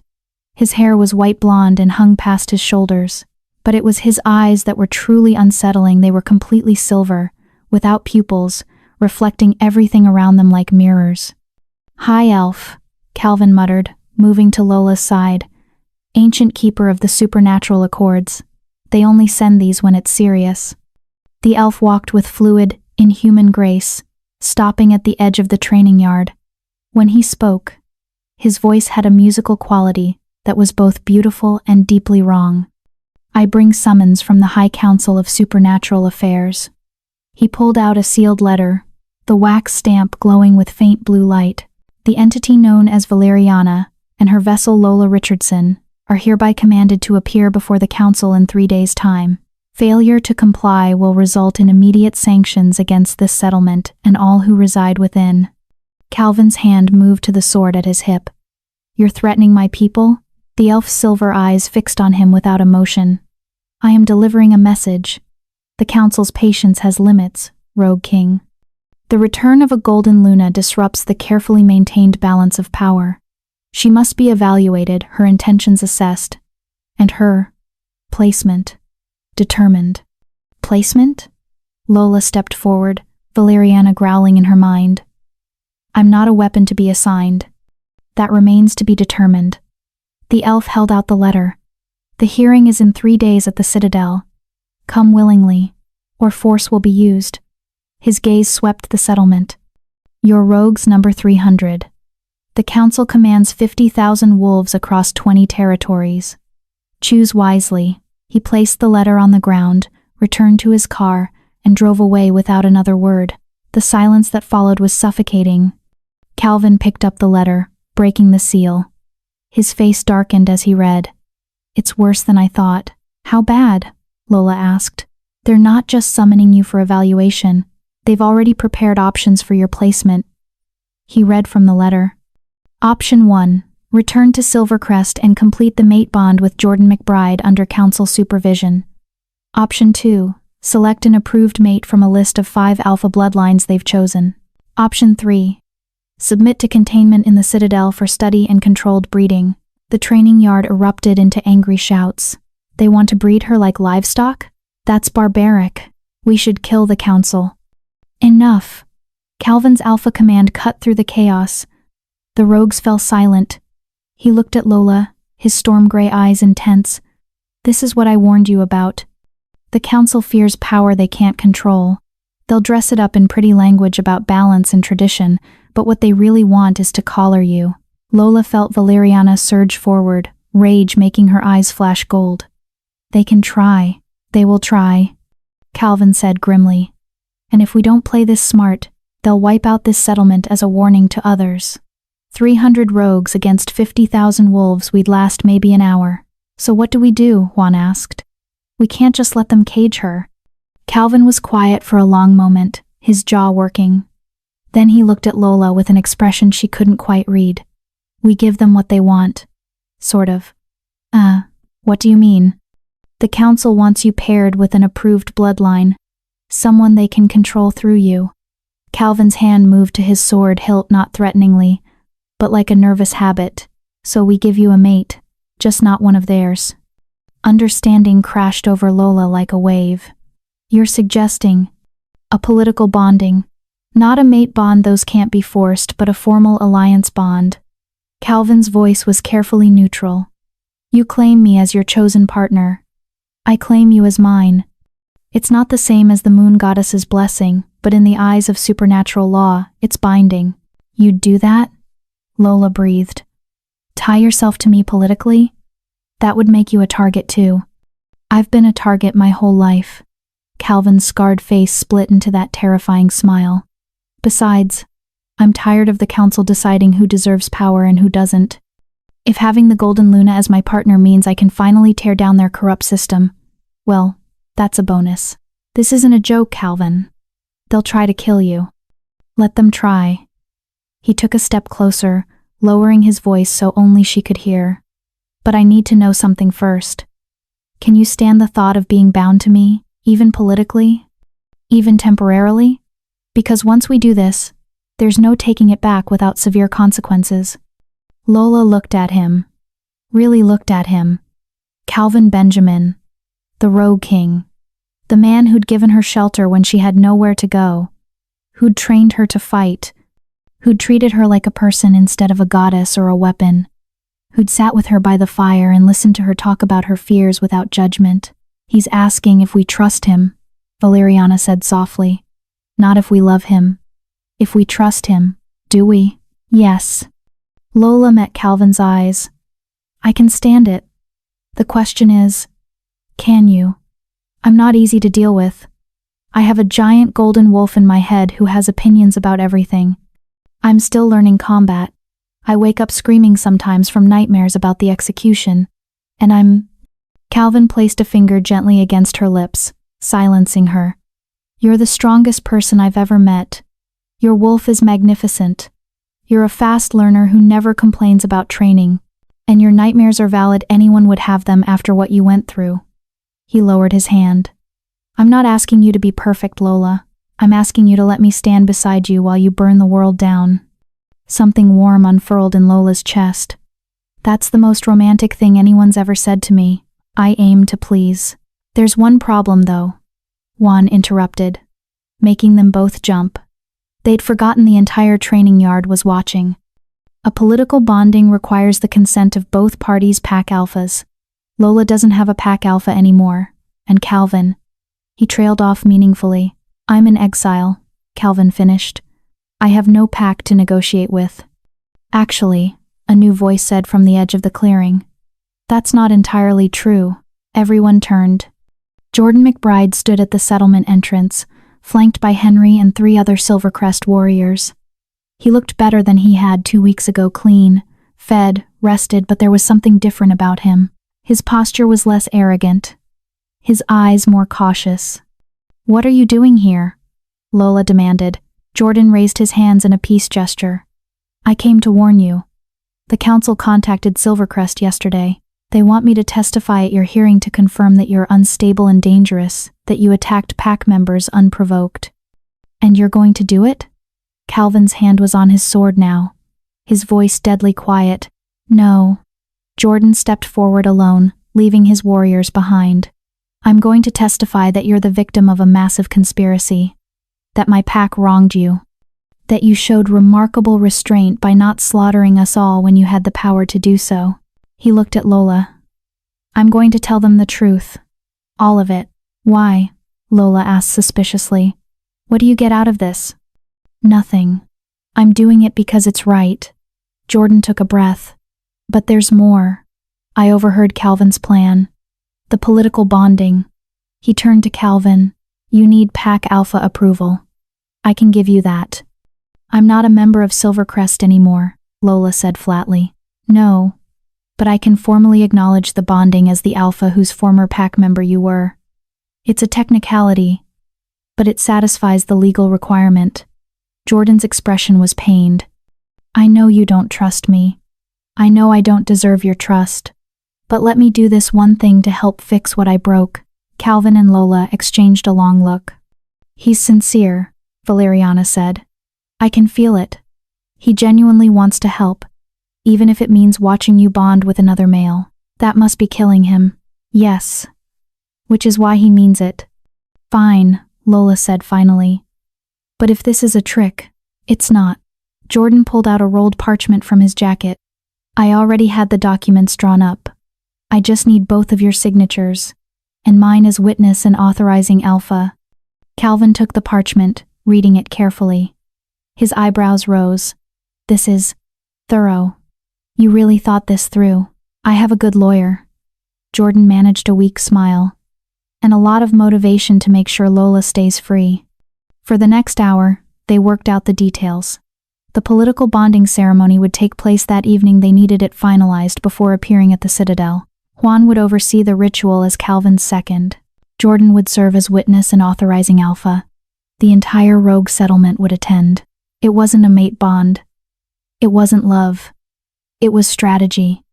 But as Lola watched Calvin and Jordan negotiate terms, watched the rogue king and the Alpha who'd rejected her work together to protect her freedom, she felt something shift inside her. Maybe family wasn't about blood or bonds forced by the moon goddess. Maybe family was about the people who stood beside you when the world tried to break you down, and maybe, just maybe, that was enough. The bonding ceremony took place at sunset in the central clearing.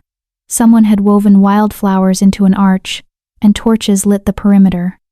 It was crude compared to traditional pack ceremonies, but there was a raw beauty to it. Lola wore a simple white dress that Diana Avila, one of the rogue females, had sewn for her. Calvin wore his best leather armor, his long black hair tied back, his scars on full display. They faced each other under the flower arch, while Juan spoke the ritual words. We gather to witness a bonding of choice, not fate. A partnership built on respect, trust, and shared purpose. Juan looked at Calvin. Calvin Benjamin, Rogue King. Do you claim this woman as your partner? Do you swear to stand beside her in battle, to protect her freedom, and to honor her choices? I do, Calvin said, his voice steady and sure. Juan turned to Lola. Lola Richardson, Golden Luna, do you claim this man as your partner? Do you swear to stand beside him in battle, to fight for his people, and to honor his choices? Lola's heart was pounding. This was real. This was happening. I do. Then by the old laws and the new, by moon and blood and choice, I recognize this bond. Juan pulled out a ceremonial blade. Blood seals the agreement. Calvin offered his palm first. Juan made a quick, shallow cut. Then Lola did the same. She didn't flinch, she'd endured far worse in training. They pressed their bleeding palms together. The effect was immediate and startling. A warm rush of energy flowed between them, not the overwhelming force of a mate bond, but something gentler, a connection, an awareness of each other that went deeper than physical. Lola gasped. She could feel Calvin's heartbeat like it was her own, could sense his emotions, determination, protectiveness, and underneath it all, something that felt almost like affection. He actually cares about us, Valeriana said, surprised. Not just about our power, about us. When they pulled their hands apart, the cuts had already healed, leaving only faint white scars in the exact same place on both palms. It's done, Juan announced. They are bonded. The rogues erupted into cheers and howls. Calvin smiled at her, a real smile, not the terrifying battle grin. How does it feel? Strange, Lola admitted. But good. Safe. Good. He squeezed her hand once more before releasing it. Because tomorrow, we go to war with the council. And I need you to promise me something. What? No matter what happens in that citadel, no matter what they say or threaten, you don't let them cage you. His storm-gray eyes blazed. You're a queen, Lola. Queens don't bow. They make others kneel. Lola felt Valeriana surge forward in agreement. I promise. Then let's show them what happens when you try to call her a Golden Luna. As the celebration continued around them, as rogues danced and sang and Jordan watched from the shadows with a bittersweet expression, Lola looked up at the rising moon. Tomorrow, she thought, everything changes. Tomorrow, Valeriana agreed. We stop running. Tomorrow, we fight. Chapter 8. The Assassination and the Awakening. The citadel rose from white cliffs like a monument to ancient power. It was beautiful in the way glaciers were beautiful, cold, sterile, and utterly inhuman. Glass and white stone spiraled upward in impossible architecture, reflecting the morning sun in blinding shards of light. Lola stood at the base of the massive steps leading to the entrance, Calvin at her side. Behind them, 20 rogues formed an honor guard warriors. Calvin had insisted on bringing, despite the council's demand that they come alone. "They won't like this," Lola murmured. "They don't have to like it." Calvin's hand rested casually on his sword hilt. "We're not here to make friends." Jordan had arrived separately with his own delegation, as had representatives from 6 other major packs. The citadel was crawling with supernatural beings, werewolves, yes, but also vampires, shifters of various species, and creatures Lola didn't have names for. All of them stopped to stare as she passed. Word had spread. The Golden Luna wasn't just myth anymore. She was real. And she was here. The main hall was circular and cavernous, designed to hold thousands. Today, it held perhaps 500, the most powerful beings in the supernatural world, all gathered to judge her. 12 seats sat on a raised platform at the far end. The High Council, ancient beings who'd governed supernatural affairs for centuries. In the center seat sat Aurelius, the oldest of them all. He looked human, but there was something wrong about his proportions, his limbs too long, his fingers with too many joints. His eyes were milky white, completely blind, yet somehow Lola felt his gaze boring into her. Lola Richardson. His voice echoed unnaturally, seeming to come from everywhere at once. "Vessel of Valeriana, the Golden Luna. You stand accused of harboring a biological weapon in rogue territory, of rejecting your fated mate and destabilizing pack bonds across the region, of using your power to dominate and control without authorization. How do you plead?" "Not guilty," Lola said clearly. Her voice didn't shake. "To all charges." Murmurs rippled through the crowd. "You reject your crimes?" Another council member spoke, a woman with sharp features and eyes like a hawk. "We have testimony that you destroyed pack property, rendered multiple wolves unconscious with your aura, and fled lawful jurisdiction." "I destroyed an execution platform that was being used to murder me," Lola corrected. "I rendered wolves unconscious because the alternative was slaughtering them. And I fled because staying meant death for a crime I didn't commit." "You claim innocence in the murder of Cassidy McBride?" "I was framed." Lola gestured to Jordan, who stood with the Silvercrest delegation. "Alpha Jordan McBride has evidence proving my innocence and identifying the real murderers. Perhaps the council should have investigated before summoning me." Jordan stepped forward, bowing respectfully. "With the council's permission, I'd like to submit evidence." Aurelius waved a too long hand. "Proceed." For the next 20 minutes, Jordan presented everything. His mother's journals detailing the suppression spells, the Wolfsbane supplier's testimony, the blood analysis, witness statements from pack members who'd seen Miriam and Roseanne conspiring. By the time he finished, even the council looked uncomfortable. "This is troubling," Aurelius admitted. "If true, it suggests Alpha Jordan's pack engaged in systematic abuse and attempted murder of a Golden Luna. That alone would warrant severe sanctions." "It's all true," Jordan said firmly.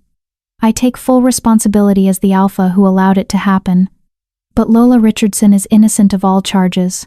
She's the victim here, not the criminal." "That remains to be determined." The hawk-eyed woman leaned forward.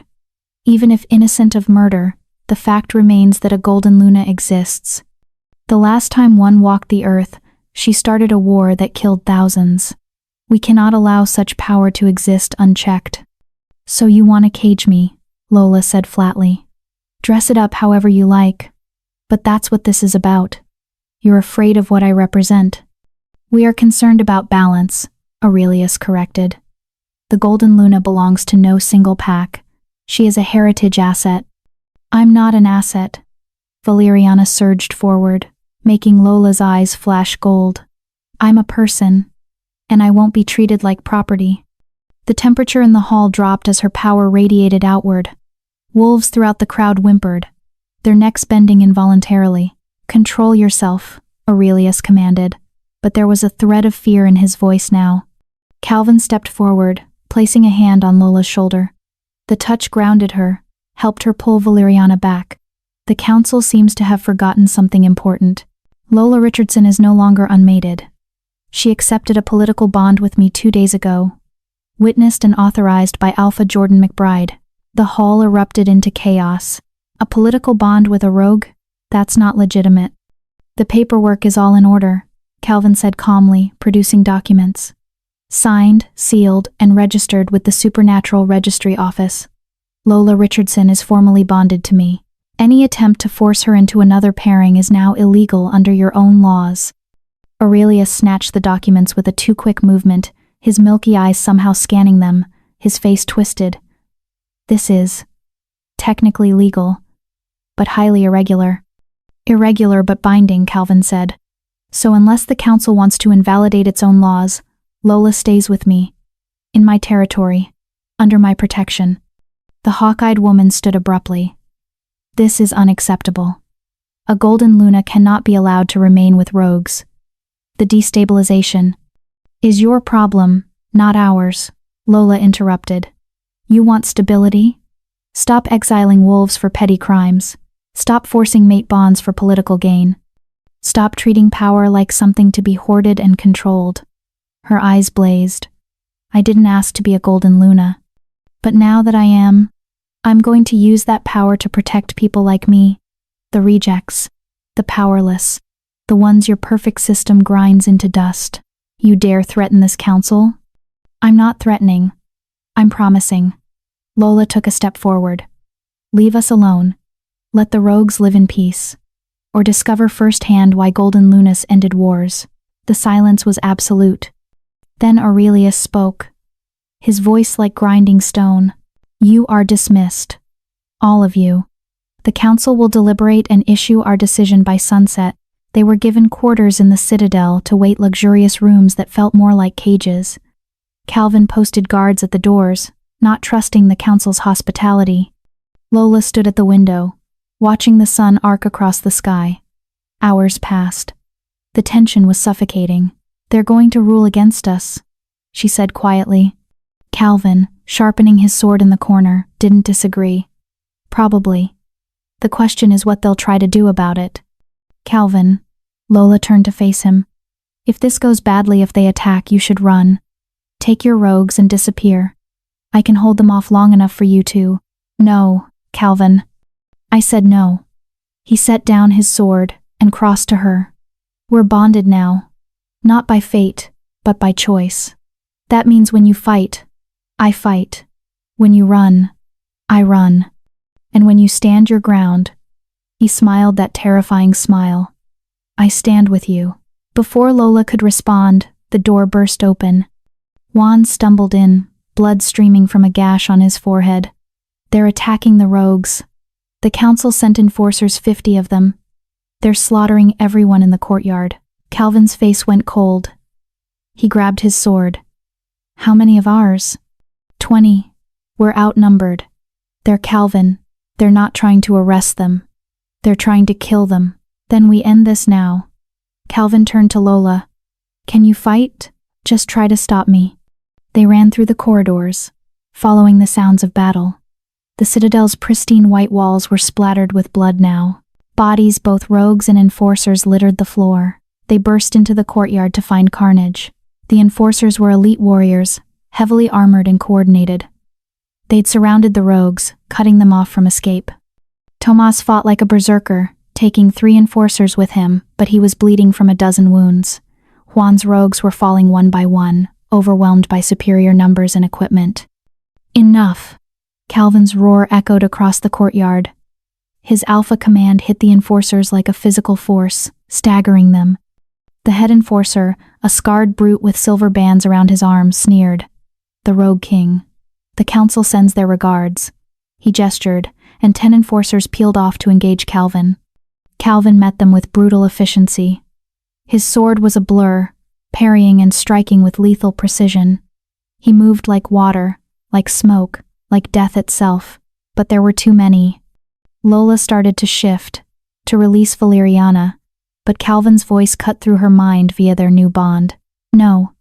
If you shift, you'll kill everyone here, ours included. Too much power, in too tight a space.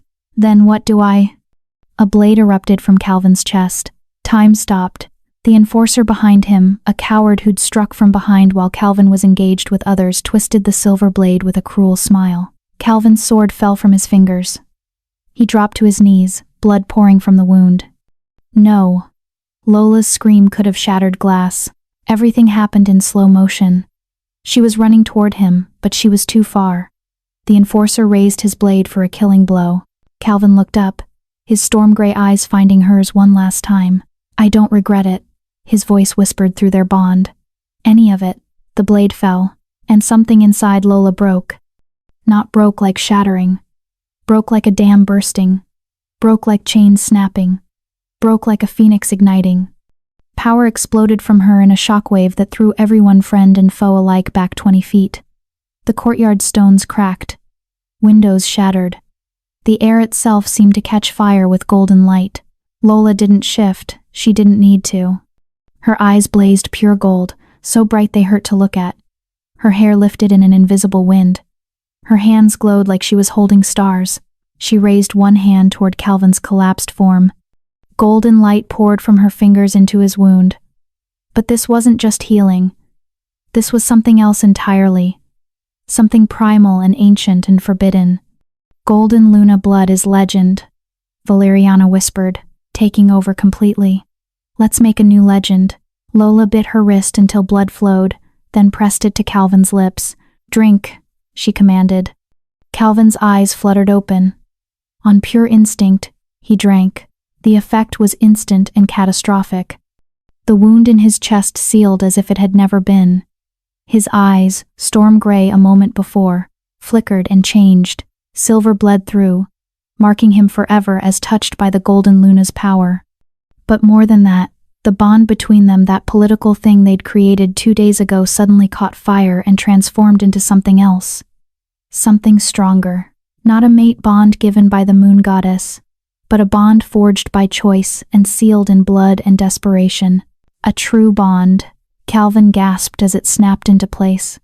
He could feel everything she felt. Could sense her power, her rage, her fear for him. What did you do? He breathed. I chose you, Lola said simply. Fully. Forever. No takebacks. She stood, pulling him up with her. They faced the remaining enforcers together, power radiating off them both now. Lola's golden. Calvin's silver. You want to kill us? Lola's voice echoed with divine authority. Try. The head enforcer, bleeding and terrified, tried to rally his troops. She's one girl. Attack. Lola raised her hand. Every enforcer in the courtyard dropped to their knees, their throats bared, unable to resist the absolute command of a Golden Luna no longer holding back. You will return to the council, Lola commanded. You will tell them that the dark forest is now under my protection. You will tell them that any attack on my people will be considered an attack on me. And you will tell them.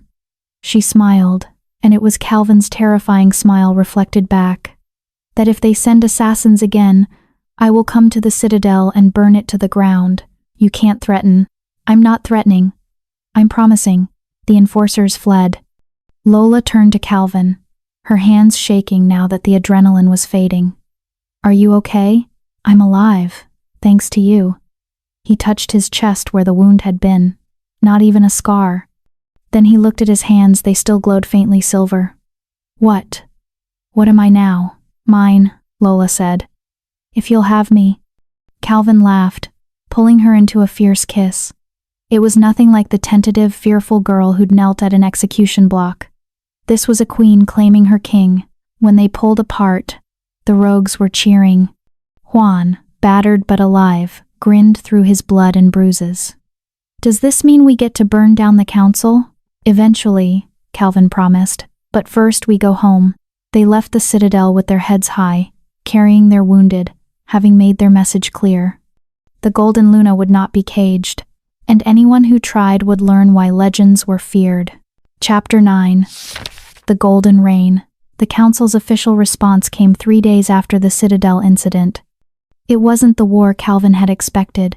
It was something far more insidious, a decree, stamped with the seals of all 12 council members, declaring the Dark Forest an autonomous zone under observation. In other words, they were leaving the rogues alone. For now. But they were watching, waiting for a mistake, an excuse to strike. "It's a trap," Juan said, reading the decree for the 5th time. They were gathered in Calvin's cabin, the war room, as the rogues had started calling it. A large table dominated the space, covered in maps and reports. "They're giving us just enough rope to hang ourselves." "Probably," Calvin agreed. He stood at the window, one hand absently touching his chest where the fatal wound had been. The silver glow in his eyes hadn't faded. If anything, it had intensified over the past 3 days. "But it buys us time to prepare." Lola studied the map spread across the table. Red marks indicated packs loyal to the council. Blue marks showed neutral territories. And scattered throughout were green marks, packs that had reached out quietly, asking questions about the Dark Forest, about the Golden Luna, about whether the rumors of rogues being healed were true.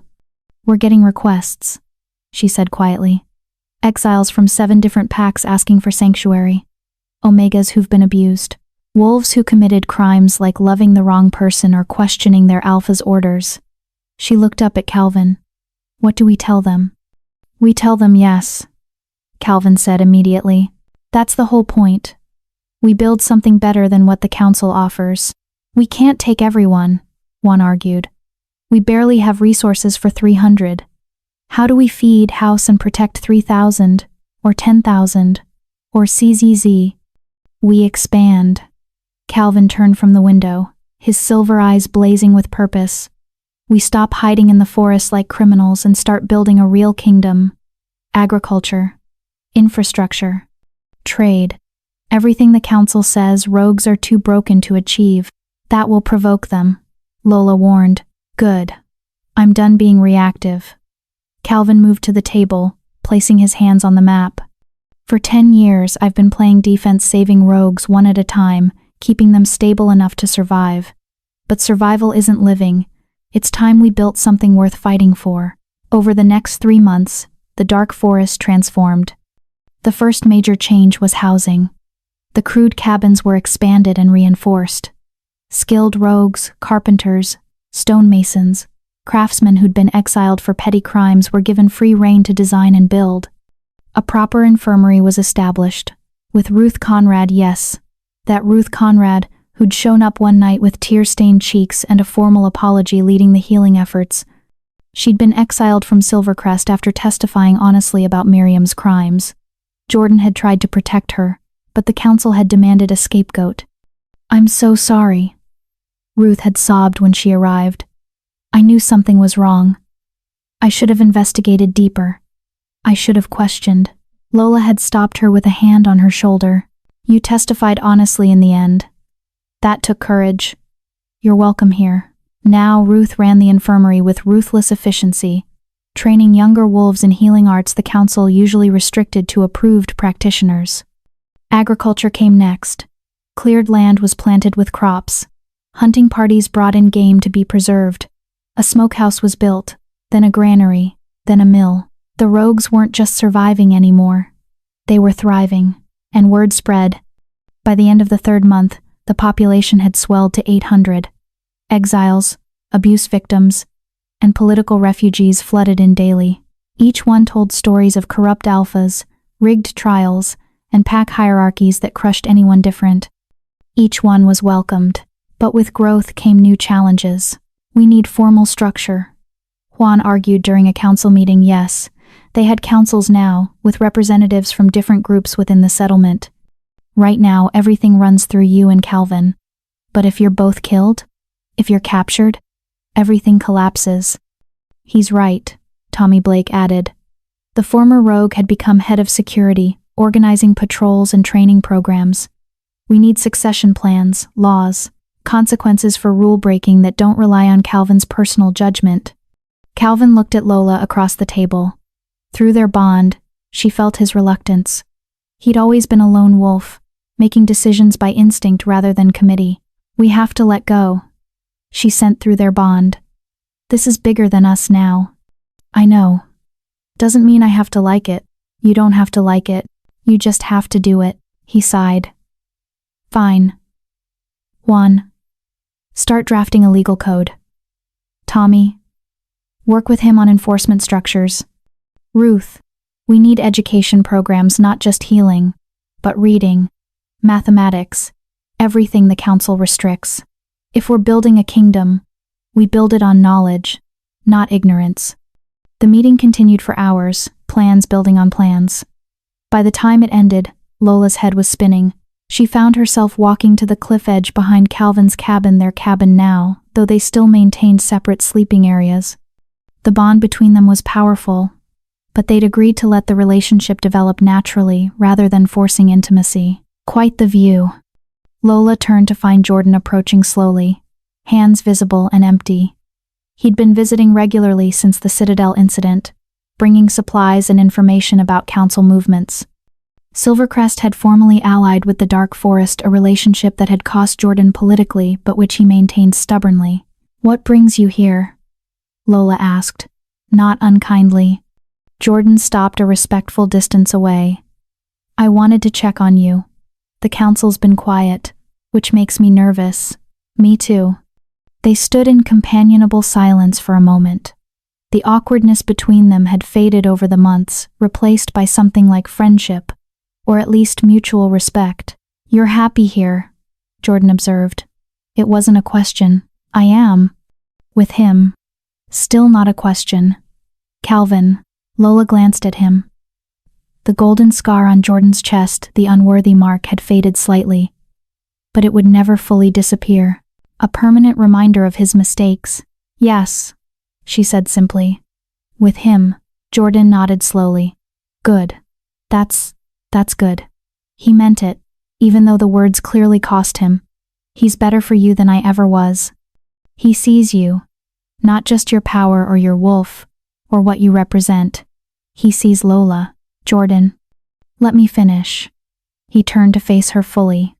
I spent 20 years being the worst possible mate. I don't get to be jealous now that you've found someone who actually deserves you. But I do get to be grateful that you're safe, that you're building something beautiful here. And, he swallowed hard, that you're finally happy. Lola felt something twist in her chest. Not love that was long dead, but compassion. You're a better man than you were 3 months ago. I'm trying. Jordan managed a weak smile. Some days are harder than others. Fenris still mourns the bond. But we're learning to live with our choices. Have you considered stepping down as alpha? Letting someone else lead Silvercrest? Jordan's laugh was bitter. Every single day. But Henry convinced me to stay. Said running away from my responsibilities would just prove the council right that I'm weak. So I stay. I lead. I try to make Silvercrest into something you would have been proud to call home. For what it's worth, Lola said softly, I think you're doing well. The reforms you've implemented, ending the Omega subjugation, opening pack trials to external witnesses, banning forced matings, that takes courage. It's the least I can do. Jordan looked out over the valley, where the settlement sprawled below. You're building something revolutionary here, Lola. A place where power doesn't determine worth, where exiles become citizens, where the broken are made whole. He met her eyes. The council fears this more than they fear your wolf. Because if you succeed, every pack structure in the world becomes obsolete. Is that a warning? It's a promise. They will come for you again. And next time, they won't send 50 enforcers. They'll send thousands. Jordan's expression was grim. I just wanted you to be prepared. Before Lola could respond, Calvin appeared, moving with that preternatural silence he'd gained since drinking her blood. Am I interrupting? No, Jordan said quickly. I was just leaving. He nodded to them both. I'll send word if I hear anything from the council. He left, and Calvin moved to stand beside Lola at the cliff edge. He's in love with you still, Calvin observed neutrally, in his own broken way. I know.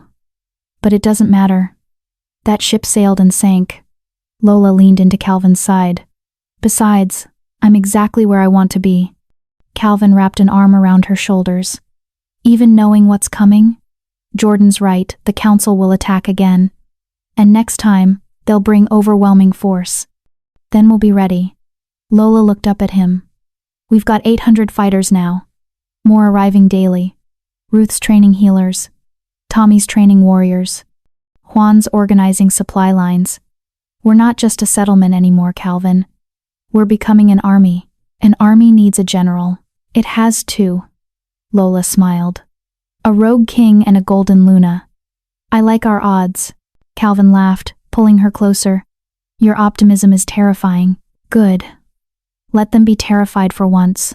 They stood together as the sun set, painting the sky in shades of gold and crimson. Below them, the settlement was alive with activity. Wolves training, children playing, builders constructing, families forming. This was what they were fighting for. Not power or territory or revenge. Freedom. Choice. The simple right to exist without someone's boot on your neck. They're going to try to destroy us, Valeriana whispered. Let them try, Lola thought back. We've died once already. We're not afraid anymore. The attack came on a night with no moon. They should have seen it coming, the signs were all there. Scouts reporting increased patrols at the borders. Council representatives visiting neutral packs, making threats and promises. Jordan's increasingly urgent warnings. But they'd been so focused on building, on creating, that they'd let their guard down. The first explosion tore through the eastern perimeter just after midnight. Fire bloomed against the darkness, and the screams began. Calvin was on his feet instantly, sword in hand, defensive positions. His alpha command carried across the settlement, waking those still sleeping. Lola shifted as she ran, her transformation seamless now after months of practice. Valeriana burst forth in a cascade of golden light, and together they raced toward the flames. What they found was carnage. The attackers weren't wearing council colors. They wore black, their faces covered, moving with military precision. Mercenaries. Hired killers with no allegiance, except to gold. But behind them, directing the assault, Lola spotted the telltale silver armbands of council enforcers. Deniability. The council wanted the dark forest destroyed but didn't want to be officially responsible. Cowards, Valeriana snarled. Lola roared, the sound echoing across the battlefield. The attackers nearest her actually stumbled, their wolf instincts screaming at them to submit or flee. But these were mercenaries. They'd been trained to resist alpha commands. They regrouped quickly, silver weapons gleaming as they advanced. Calvin appeared at her flank, his own wolf form now touched with silver light. Together, they were a storm golden light and silver fury, tearing through the attackers with brutal efficiency. But there were so many. 50 mercenaries. 100. More flooding through the breach in their defenses. We can't hold them all. Calvin sent through their bond. There are civilians. Children. We need to evacuate. A new sound cut through the chaos. A howl, deep and powerful, coming from the western woods. Then another. And another. Lola's heart leaped. Through the trees came reinforcements. Wolves in formation, their eyes blazing with purpose. Leading them was Jordan, his black wolf massive and furious. You didn't think I'd let you fight alone, did you? Jordan's voice echoed in her mind, still able to reach her through the severed bond's memory. Silvercrest stands with the dark forest. Behind Jordan's pack came others. Smaller groups, packs Lola recognized from the neutral territories. They'd been watching, waiting to see if the Golden Luna's kingdom would survive. Now they'd made their choice. The tide of battle turned. The mercenaries, caught between the dark forest's defenders and the arriving reinforcements, began to falter. They'd been paid to attack a settlement of rogues, not fight a coordinated army. One by one, they broke and ran. By dawn, it was over. 23 dead on their side. 40 wounded. But they'd held. The settlement stood. Lola shifted back to human form, exhausted and covered in blood. Calvin did the same, immediately pulling her close. We won, he murmured against her hair. We survived, Lola corrected, but they'll come again. I know. Jordan approached in human form, flanked by Henry. The council will deny involvement. say these were rogue mercenaries acting independently. Of course they will. Calvin's jaw was tight. Which means they'll try again, and again, until they wear us down or we make a mistake. Unless, Jordan said slowly, we don't give them the chance. Everyone looked at him. What are you suggesting? Lola asked. Jordan's expression was grim. We take the fight to them. We call a summit of every pack tired of the council's tyranny. We form an alliance, and we march on the citadel with enough force that they can't ignore us anymore. That's open rebellion, Henry warned. Yes. Jordan looked at Lola. But isn't that what you wanted? To tear down the system and build something better? You can't do that by hiding in the forest. No matter how strong you are.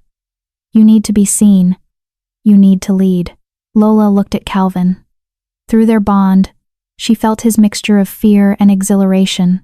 This was what they'd been building toward. The moment when they stopped being victims and became revolutionaries. What do you think? She asked him silently. I think, Calvin sent back, that queens don't hide. They rule.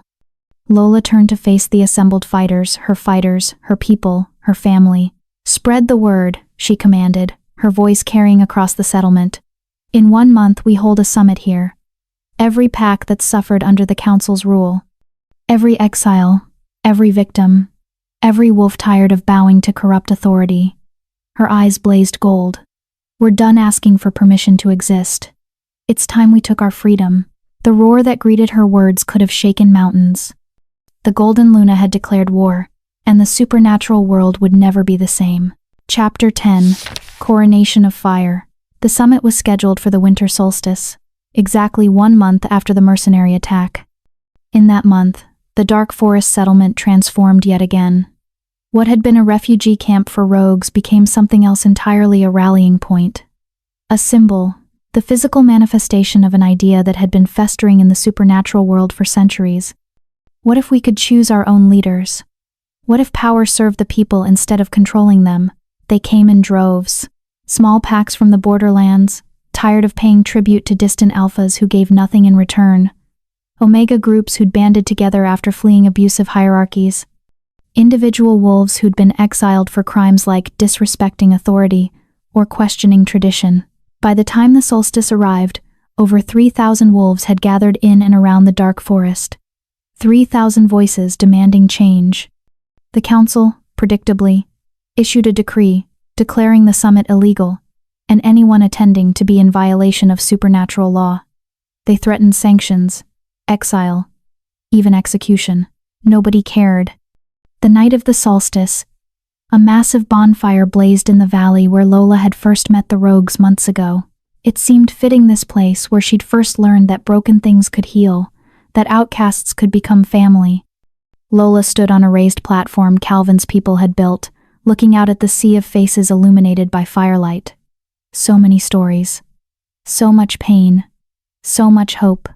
Calvin stood beside her, his silver eyes scanning the crowd constantly, always alert for threats. Jordan was there too, representing Silvercrest and the growing coalition of reform-minded packs. Juan, Tommy, Ruth, and dozens of others who'd become leaders in their own right. And in the shadows at the edge of the gathering, Lola spotted unfamiliar faces. Vampires, bear shifters, even a few fae, their eyes glowing like distant stars. The supernatural world was watching. Ready? Calvin murmured. Lola squeezed his hand. No, but let's do it anyway. She stepped forward, and the crowd fell silent instantly. 3,000 wolves, all focused on her with an intensity that would have terrified the girl she'd been 6 months ago. But she wasn't that girl anymore. 6 months ago, Lola began, her voice carrying across the valley without need for amplification, one of Valeriana's gifts. I knelt at an execution block. I was about to die for a crime I didn't commit, sentenced by a mate who'd rejected me in a pack that had spent 20 years telling me I was worthless. The crowd was utterly still. I should have died that day. The axe fell. But instead of an ending, I found a beginning. Instead of death, I found my wolf, and instead of acceptance from those who judged me, she smiled, I found freedom with those they'd cast aside. Murmurs of agreement rippled through the gathering. The council says we're dangerous, that rogues are unstable, that wolves without pack structure inevitably go mad. Lola's eyes blazed gold. But look around. 3,000 rogues standing here tonight. Sane. Organized. United. We're not mad. We're not monsters. We're just tired of being told that our worth is determined by bloodline or rank or whether we're lucky enough to be born with the right kind of strength. The system is broken, someone shouted from the crowd. Yes! Lola's voice rose. The system is broken. It has been for centuries. Alphas abuse their power because there's no check on their authority. Omegas are treated as property. Exile is used as a weapon to eliminate anyone who questions. Mate bonds are forced for political gain. And wolves like me, her voice cracked slightly. Wolves who don't fit the mold are erased. She paused, letting the words sink in. But tonight, we end that. Tonight we declare that there's another way. We're forming something new, not a pack in the traditional sense, but a kingdom. A place where your worth isn't determined by your rank. Where laws protect everyone, not just the powerful. Where exile is a last resort, not a first response. The council will never allow it. A voice called out elderly. Weathered, but not hostile. Just realistic. I know, Lola agreed. Which is why in 3 days, we march on the citadel. The crowd erupted into shocked murmurs. Calvin stepped forward. The council has ignored every peaceful attempt at reform. They've sent assassins. They've threatened families. They've made it clear they'd rather slaughter us than allow change. His voice was hard as steel. So we give them a choice. Negotiate or fight. Reform or fall. They have 50,000 warriors, someone pointed out. And we have something they don't, Calvin countered. We have a cause worth dying for. Every wolf here has been wronged by the current system. Every one of you has a reason to fight. That makes us dangerous in a way numbers can't match. Jordan spoke next, his voice carrying the weight of his alpha authority. Silvercrest stands with the Dark Forest. As do the Riverrun Pack, the Northern Ridge Pack, and 15 others who formally pledged support. That's another 10,000 warriors. We're not asking you to march alone. And, Ruth added, stepping forward with her healer's satchel, we're not planning a massacre. Our goal is to force the council to the negotiating table, to make them see that change is inevitable. If we can do that without bloodshed, we will. But if they force our hand, Lola said quietly, we will fight, and we will win. Because I am not just Lola Richardson anymore. I am the vessel of Valeriana, the Golden Luna, and any wolf who stands against this rebellion stands against me. She let the weight of that sink in. 3,000 wolves in this valley. 3,000 more who'd pledged support from their territories. And at their head, a creature of legend that even the council feared. So I ask you now, Lola said, her voice ringing with power and purpose. Will you march with me? Will you stand for a world where your children don't have to fear exile for being different? Will you fight for the right to choose your own destiny? The roar that answered her could have been heard in the citadel itself. Miles away, 3,000 voices. One word, yes. The march took 2 days. They moved in formation, organized into units by Tommy and the other warriors. The army, because that's what they were now, stretched for miles. Wolves in their thousands, flanked by supply wagons, healers, and scouts. It was the largest gathering of rogues and reform-minded packs in supernatural history. The council, naturally, had been preparing. When Lola's army arrived at the citadel, they found it ringed by defenders. Thousands of council loyalists, their armor gleaming, their weapons blessed with silver and wolfsbane. But they found something else too. Civilians, hundreds of them, lining the road to the citadel, watching the army pass. Some looked fearful, others looked curious, and more than a few looked hopeful. Word had spread. The Golden Luna was marching. The outcasts were demanding justice, and the people, even those who'd lived comfortably under council rule, were wondering if maybe, just maybe, change was possible. Lola called a halt 100 yards from the citadel gates.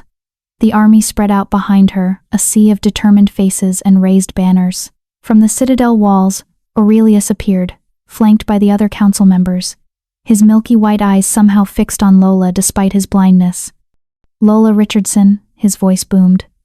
"You bring an army to our gates. This is treason of the highest order. This is justice delayed," Lola called back. "We come with demands, not swords, though we're prepared to use both if necessary. You cannot threaten this council." "I'm not threatening. I'm negotiating." Lola stepped forward alone, leaving even Calvin behind. It was a show of confidence and strength. "Here are our terms. 1. Exile will no longer be used as a punishment for minor infractions. Serious crimes only, with right to appeal. 2. Mate bonds will be choice-based. No forced pairings for political gain. 3. Omega wolves receive full rights and protections under law. 4.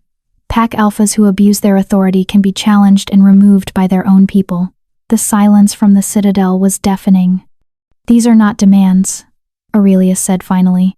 "These are the destruction of everything we've built. Everything you've built is rotting from the inside," Lola countered. "Look around you. 3,000 wolves are here because your system failed them. Tens of thousands more are watching to see what happens today. You can fight us and maybe you'll win. Your army is larger. Your warriors better equipped. But even if you kill every wolf in this valley, the idea survives. And ideas are harder to kill than people." She let that hang in the air, or, she continued, "You can negotiate. We can work together to create something better. A system that protects the powerful and the weak, that values tradition but allows for change, that makes room for wolves like me, different but not dangerous." "Why should we trust you?" the hawk-eyed council member demanded. "You're a golden Luna. Your kind has started wars before." "Because I don't want war," Lola said simply. "I want peace, but not peace bought with submission. Real peace, where everyone has a voice." Aurelius conferred quietly with the other council members. The wait was agonizing. Behind Lola, she could feel her army's tension, warriors gripping weapons, ready for either outcome. Finally, Aurelius spoke. "We will consider your demands, but such sweeping changes require time, deliberation. We cannot simply—" "You have 3 hours," Calvin interrupted, stepping up beside Lola. 3 hours to give us a real answer. Not "we'll consider it." Not "we need more time." Yes or no. Reform or war. Choose. The council members looked genuinely shaken. They'd ruled for centuries without being challenged. The idea that someone could give them an ultimatum was incomprehensible. But they looked at the army, at the 3,000 determined faces, at the civilians watching from nearby buildings, their expressions unreadable, and they looked at Lola, the golden Luna, whose very existence made a mockery of everything they claimed about power and bloodlines. 3 hours. Aurelius agreed finally. "We will have an answer." The 3 hours felt like 3 years. Lola sat with Calvin and Jordan on a hillside overlooking both the citadel and their army. They didn't speak much. There wasn't much to say. Either the council would agree to reform, and they'd have won without bloodshed, or they'd refuse, and thousands would die in the fighting that followed. "No matter what happens," Jordan said quietly, "this was the right thing to do. Standing up to them. Demanding change. Even if we lose?" Lola asked. "Especially if we lose," Jordan smiled sadly. "Because people will remember that someone tried, and maybe next time, more will join." "There won't be a next time," Calvin said firmly. "We're not losing. I refuse to accept that outcome." Lola leaned into him, drawing strength from his presence. Through their bond, she felt his determination, his love, his absolute conviction that they could win. "Whatever happens," she sent through their bond, "I'm glad I met you." "Don't talk like that," Calvin sent back. "We're going to survive this. We're going to build our kingdom. And we're going to live long enough to be insufferable about how right we were." Lola laughed despite the tension. When the 3 hours ended, they walked back to face the citadel. Aurelius appeared on the walls again. His expression was unreadable. "The council has reached a decision," he announced. His voice was measured, giving nothing away. "Regarding your demands." The world held its breath. "We agree." The words hung in the air for a heartbeat. Then chaos erupted, cheering from the army, shocked gasps from the council's own warriors, and a roar of approval from the civilians watching. Silence! Aurelius's command cut through the noise. We agree, with conditions. Implementation will be gradual, over 5 years. A joint committee, half council members, half representatives from your coalition will oversee the transition, and, he paused, the Dark Forest will be recognized as an autonomous kingdom under the leadership of Calvin Benjamin and Lola Richardson. You will have the same rights and responsibilities as any other pack territory. Lola felt tears streaming down her face. They'd done it. They'd actually done it. However, Aurelius continued, and Lola's heart sank. Such a kingdom requires formal recognition, which means his blind eyes somehow found hers. A coronation. If you want to be treated as royalty, you must be crowned as such. 3 days hence, you will undergo the traditional ceremony. Both of you. Calvin squeezed Lola's hand. We accept. The coronation took place in the valley where the summit had been held, now transformed into something magical. Someone, probably Juan, had organized everything. An arch of woven silver and gold stood at the valley's center. Torches lined pathways. Flowers that shouldn't bloom in winter somehow adorned every surface. Thousands attended. Not just their army, but representatives from every major pack. Even some council members, looking uncomfortable but present. Lola wore a dress that Deanna Avila had spent 3 days creating, white silk that shimmered gold in the light, fitted at the bodice and flowing at the skirt. Her hair was unbound, falling in waves past her shoulders. Calvin wore black leather armor decorated with silver threads, his long hair pulled back, his scars on full display. He looked like a warrior king from legends. They walked to the arch together, hand in hand. Jordan performed the ceremony, his voice steady despite the emotion in his eyes. We gathered to witness the crowning of a new kingdom, not born from conquest, but from choice, not maintained by force, but by the will of the people. He gestured to Tommy, who stepped forward carrying 2 crowns on a velvet pillow. Calvin's was made of black iron and silver, sharp-edged and dangerous-looking. Lola's was woven from gold and moonstone, delicate but strong. Calvin Benjamin, Jordan said, lifting the first crown. Do you swear to protect those who cannot protect themselves? To lead with wisdom, not just strength, to value every voice in your kingdom, from the mightiest warrior to the smallest child? I swear, Calvin said clearly. Jordan placed the crown on his head. Then, I name you king of the Eclipse Kingdom, where darkness and light meet as equals. He turned to Lola. Lola Richardson, do you swear to use your power not for domination but for protection? To remember where you came from, even as you lead? To never let the broken feel alone? Lola's voice was steady. I swear. Jordan placed her crown carefully, his hands shaking slightly. Then I name you Queen of the Eclipse Kingdom. May your reign be just, may your people flourish, and may you never forget the girl who knelt at an execution block and chose to rise. The valley erupted into cheers and howls that echoed across the mountains. Calvin turned to Lola, his silver eyes bright. How does it feel to be a queen? Terrifying, she admitted. You? Same. Good thing we're doing it together. He pulled her close and kissed her, not the gentle, tentative kisses they'd shared before, but a claiming, a declaration, a promise. When they broke apart, the crowd was losing their minds with joy. We did it, Valeriana whispered, her voice full of wonder. We actually did it. We did, Lola agreed. The girl they tried to kill became the queen they had to bow to. That night, as celebrations raged around them, Lola and Calvin slipped away to the cliff edge behind their cabin. Do you think it'll last? Lola asked, looking out at their kingdom, no longer just a settlement, but a real, recognized nation. The peace? The reforms? Probably not, Calvin said honestly. The council will resist. Some packs will reject the changes. There will be challenges, maybe even wars. He wrapped an arm around her. But we started something today that can't be stopped. We proved that outcasts can organize, that broken things can be made whole, that power doesn't have to corrupt. No pressure then, Lola joked weakly. Hey, Calvin tilted her chin up to look at him. 6 months ago, you were kneeling at an execution block. Today, you're a queen with an army. If you can survive that transformation, you can handle anything. Lola laughed, the sound free and genuine.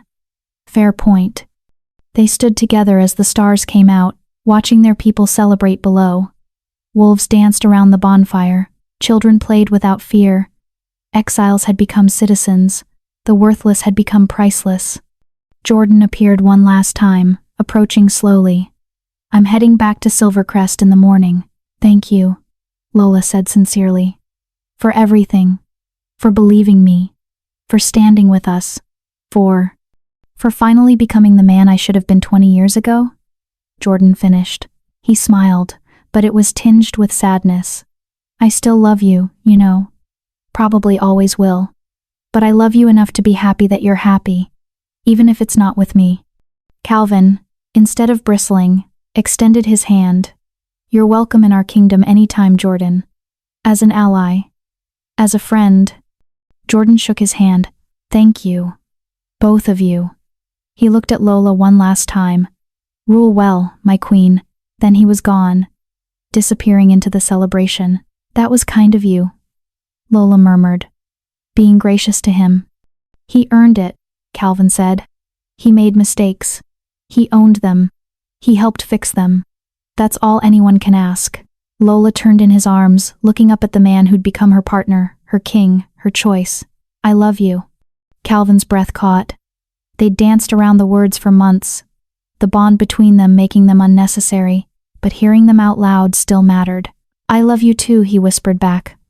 My queen, my partner, my choice.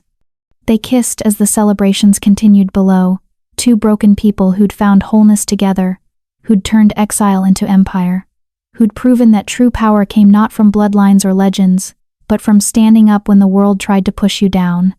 The Golden Luna had awakened at an execution block. She'd ended as a queen, and her reign was only beginning. Epilogue. 3 years later, a baby's cry echoed through the Eclipse Kingdom's palace. Lola held her daughter tiny perfect, with Calvin's gray eyes and golden wisps of hair that already seemed to glow. She's beautiful, Calvin breathed, tears streaming down his face. She's ours, Lola corrected, exhausted but radiant. Ruth finished her examination, smiling. Healthy. Strong. And, she paused. Her wolf is already present. I can sense it. You've birthed the first natural-born Golden Luna in 800 years. Lola looked down at her daughter, who'd stopped crying, and was now watching her with unusual alertness for a newborn. What will you name her? Juan asked from the doorway. Lola didn't hesitate. Hope. We're naming her Hope, because that's what she represented. Hope for a future where power and compassion coexisted, where broken things could heal, where outcasts could come home. The girl who'd been wolfless had become a queen. The queen had become a mother, and the cycle of hope continued. Dear viewers, as we reach the end of Lola's incredible journey from execution block to throne, I want to ask you something.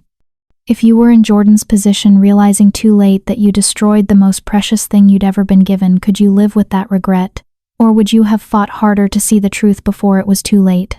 Drop your thoughts in the comments below. I read every single one. And if this story of rejection turning into revolution moved you, please hit that like button. It helps us bring you more epic tales like this. Until next time, remember, true power isn't about who bows to you. It's about who you choose to lift up when you rise.